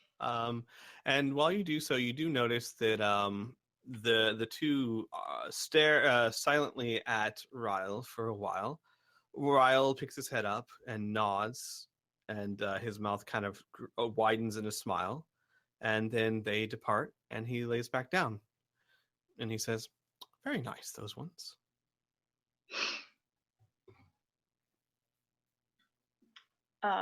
Kid shakes off the water as much as they can and then goes over and sits down and starts eating the crackers and then pauses and offers him one. "Oh, thank you. That's very kind. No, they told me they're going to bring me fish." They did. Yes. Oh, yes. Well, they can uh communicate the way I do. They learned a long time ago through smells. Kid narrows their eyes at him and goes back to eating. It's kind of like suspiciously like, what? They did what? Like, And smells like bullshit. and actually, kid, roll me your skill for smelling, please. Oh boy. Did I have it on here? No, I didn't. Shit. No is the Oh answer. wow. No is the answer indeed. Okay. He looks at you for a while and then kind of tilts his head one way or the other and then puts it back on the ground and closes his eyes again. Disappointment. Disappointed. You do. As he does so, as he was staring at you, you smell something. You pick up a scent, and it's coming from him, but it's just it doesn't mean or make anything to you. It's just all of a sudden there's this strange scent that came from him for a minute. Totally out of character. Mm-hmm. Just let it rip. He's like, He didn't fart. As far I as know she, that, but they That's true. know. That's true. Actually, in character, how would you know? God, they wouldn't. Yeah. So He just kind of frowns and goes back to eating. Oh, that's right. I also, I believe I mentioned this, but I packed some seaweed for Lil, and Kid would offer them some if they aren't too sleepy to have any. they aren't. They do wake up, but they do seem drowsy isn't quite the right word. Relaxed to the point of almost asleep, and they seem to be in that state fairly constantly. Ever since you've approached this monastery. Okay. I'll let right. you sleep. And we'll skip back over to the other people. The other people.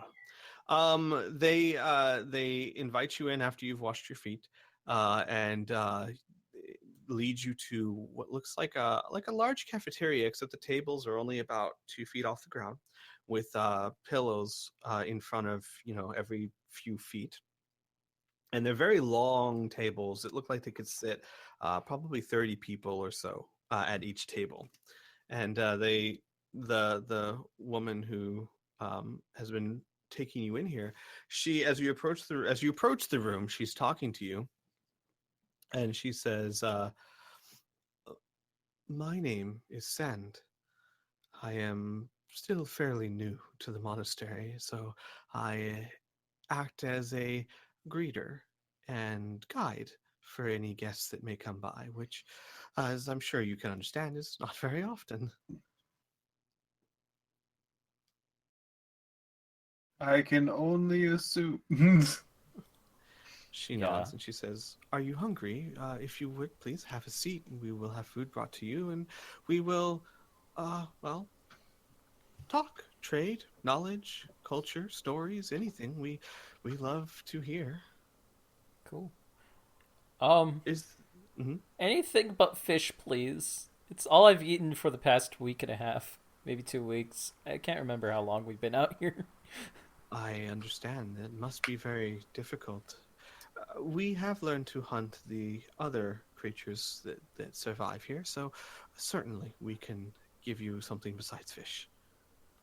Sweet. Please, have a seat. Isaac will sit down. And as you guys sit down, people start coming out with trays of different kinds of food, and Sand will rush over to one of them carrying a tray of fish and waves them away and sends them back. But they place before you several plates of excuse me, all meats. No vegetables or plants of any kind, though I think it would be fair to say your characters could surmise that there's no dirt in which to grow plants. Sure. What did they make bread out of? Yeah, what did they make bread out of? So most of it is meat. Yeah. Most of it is meat. There are very similar to what Kid is eating, the hard bread like wafers.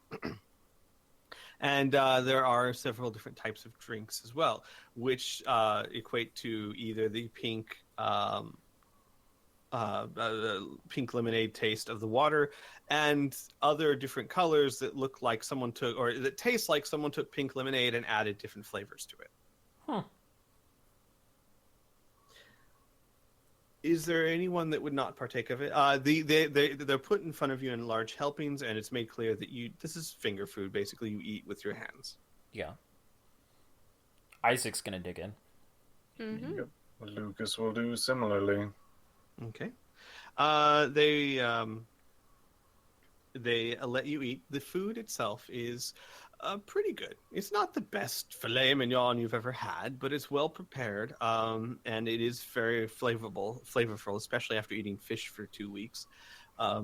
There are several different types of meat, and it will be explained to you. At some point, Sand would mention that there are small animals that thrive in the wastes, that generally live below the wrappers and feed on other animals, or on the small few plants that grow at the bottom of the lakes, and that they have learned to hunt most of them.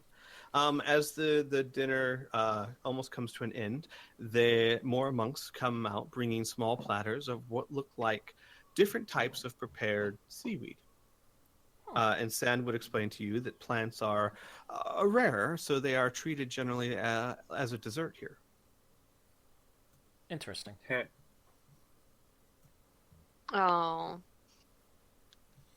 So they're placed in front of you, and there's a few different varieties. There's a few that are sweet, a few that are kind of salted, and a few that are just dried out and crispy. But they taste a lot like seaweed. If you're willing to spare any, you might want to bring some out to our friend outside as well. Yeah. Oh, of course. We can do so. We'll make sure that they are well taken care of. Thank you. Thank you. So, what brings you to the monastery? Heading on past. Yeah, we're honestly just passing by. We're heading on our way to Chocolate Mountain. Chocolate Mountain. Oh, Choco Mountain. Yeah, I Choco see. Mountain. That thing. I see. Then you're Pilgrims. visiting the giants or pilgrims. Oh, I see. Yeah. Oh, I haven't. I've heard that pilgrims pass through here from time to time. I haven't seen any myself. I was actually a lost soul entering the waste on accident, and was found by one of their hunting parties. But well, it's a pleasure to have you. Do you have any questions of us, or are you simply here for rest and food?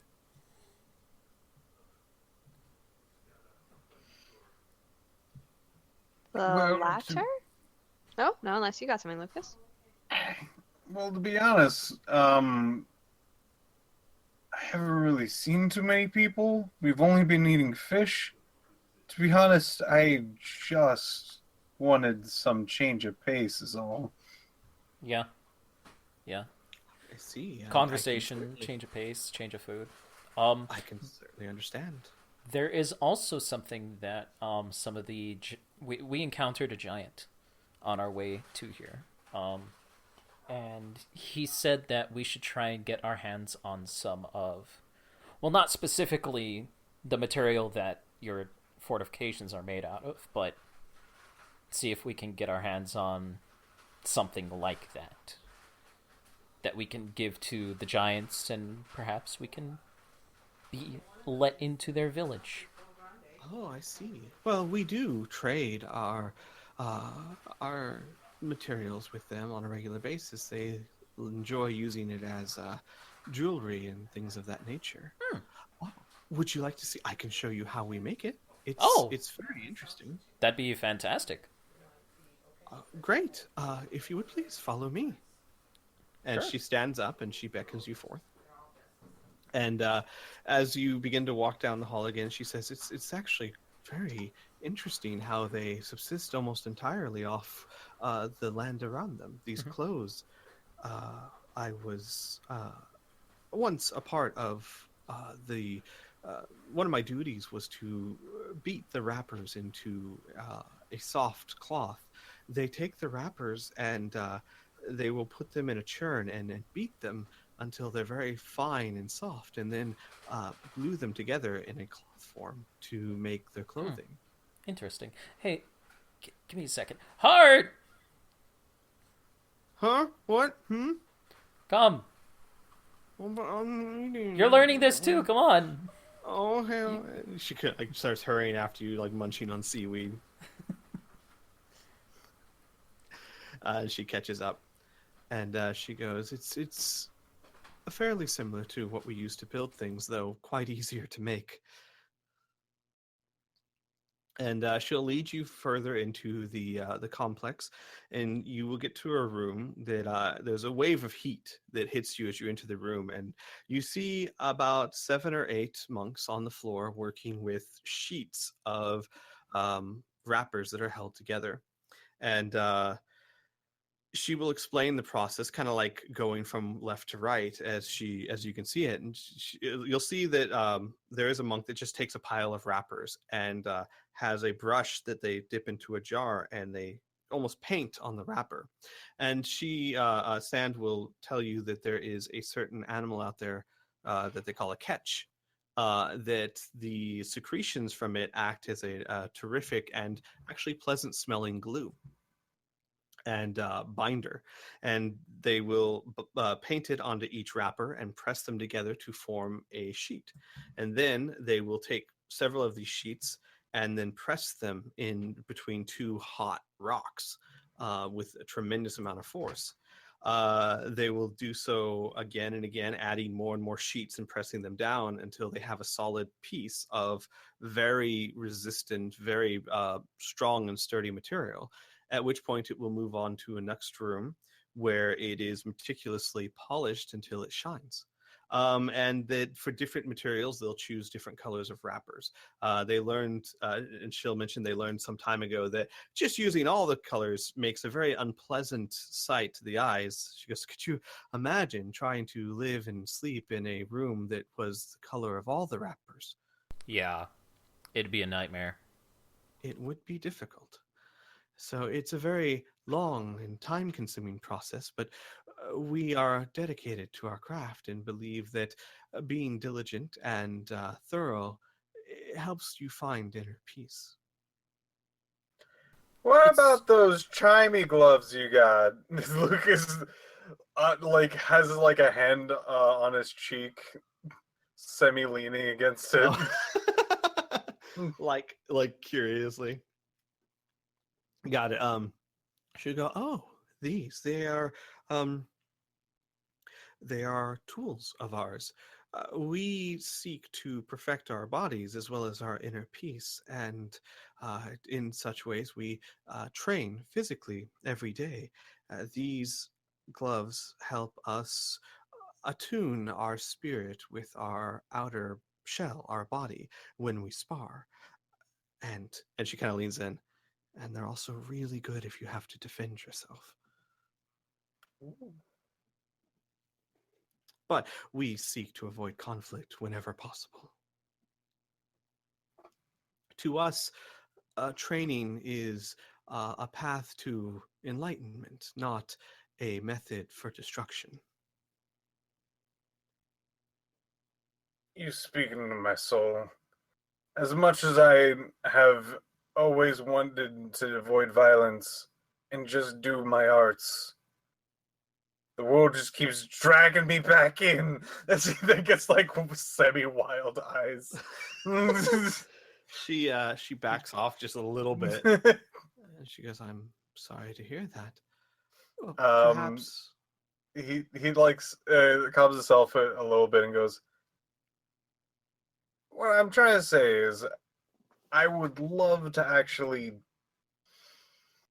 when put into those circumstances, be able to still do my arts, but also at the same time defend myself against those who force it upon me. I'm a musician, you know. You probably wouldn't. No, but I am gladdened to hear it. There are too few these days that care about music. Oh, Hey, so hey, Lucas. generally I'm interested in it. Hey, Lucas. So, yeah? Show her your flutes. Or Lucas puts down his guitar case and opens up to a guitar case full of fairly large flutes. Uh-huh. She's her eyes widen. He picks up two. I usually just use these to defend myself, but they don't make cool sounds. More of a thunk and a thong and maybe a little ring here and there, but not anything those gloves have. I see. Well, are you trained in the art of physical sparring, moving the body in the ways? And she kind of like in front of you does like a very fluid, very almost water-like move, like out of character or out of GM, like a kata in front of you, and then looks at you. I could probably do something fairly similar. I have trained my body in many ways, mostly dance, but I see. I think I might be able to do something similar to that. Let's see what the old legs and arms can do. As he then like stretches a bit. And what would you think would be a roll for this? What's your combat hand to hand? Assassin. Assassin. That's pretty good. It's pretty good. It's pretty good. There'd be no role for that. You just show your stuff. I don't know exactly what you're doing. Ninja school. Yeah, I don't know exactly what you're doing though. So generally he would be trying to mimic the movements. I would like to think that his movements, I always thought his movements were very like water-like, but not in the stance of being able to actually like do actual martial arts moves. He mostly just foes them to have entertainment during his fights. Got it. So you would do so, and she would look at you, and she'd watch, and she'd go, "That is very." Oh, the word that comes to mind is ungraceful but efficient. It does not flow like I am used to, but I feel that you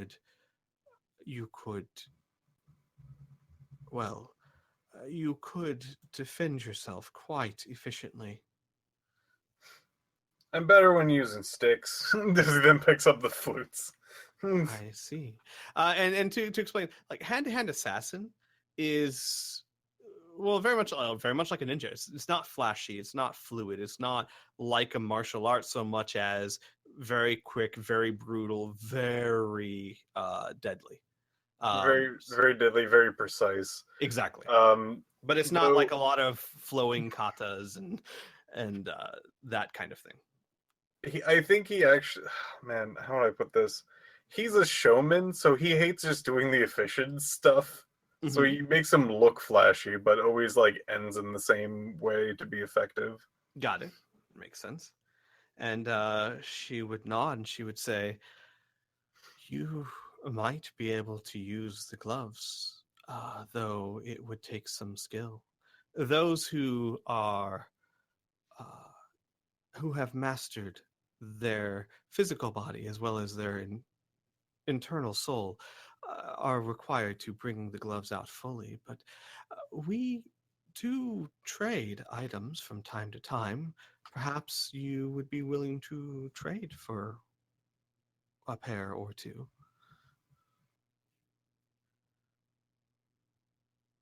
Lucas stops for a bit and thinks. Do you have any specialty pairs of these?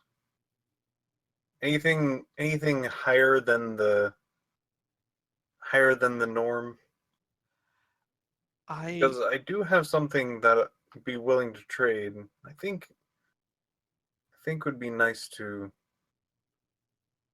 give, but the Sand is about to open her mouth, and a very elderly monk comes up behind her, an old man, and he says, "The gloves are very high quality if your soul is, if your training is. The gloves are what you make of them. In the hands of the unrefined, they are but cloth, but in the hands of one that truly, truly knows the art of the movement of the body, they are incredibly powerful." That sounds like training. Lucas says warily. Yes, one must have trained their body for years to truly draw out the potential of the gloves. But I have seen some that have come and put the gloves on, and their body already having been trained to such a high degree, the gloves fit to them as water fits to almost anything. Perhaps you are one such? Give me a chance. Well, Asan says, I would like to. There's only one thing. These gloves are special. And the old monk behind her says, they are an individual's, attached and attuned to them. It is not as if we could lend you my pair. It would have to be a pair never worn by anyone before, and they could not be worn by anyone again other than you.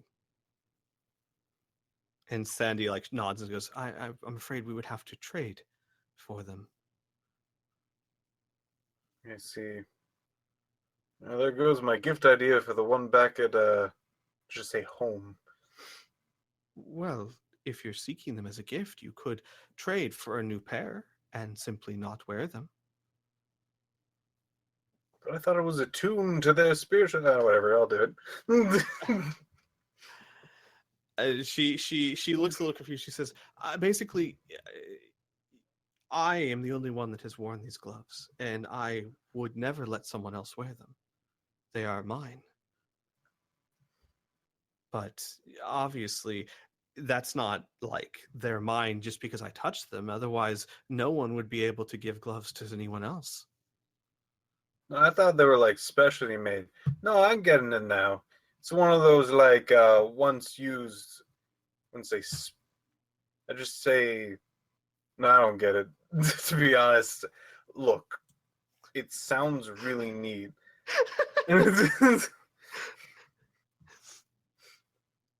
ACU just excuse me, my good friend is trying to say he doesn't quite fully understand your ways and will definitely appreciate still doing the cells even though he doesn't fully understand your words, phrases, maybe even ways, but he's willing to respect. That is completely understandable, little one. Of course.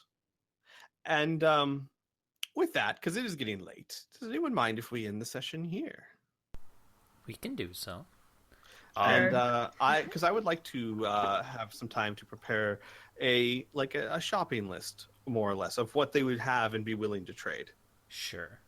I would like to make a note that I am interested in possibly trying to barter for one of those things, the gem-like things.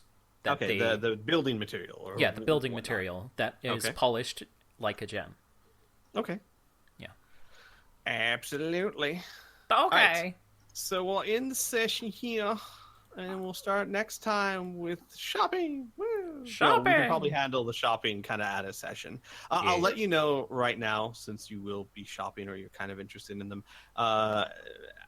Game mechanically speaking, someone with a high level of hand-to-hand combat who spends time to attune to the gloves. The gloves themselves are magical.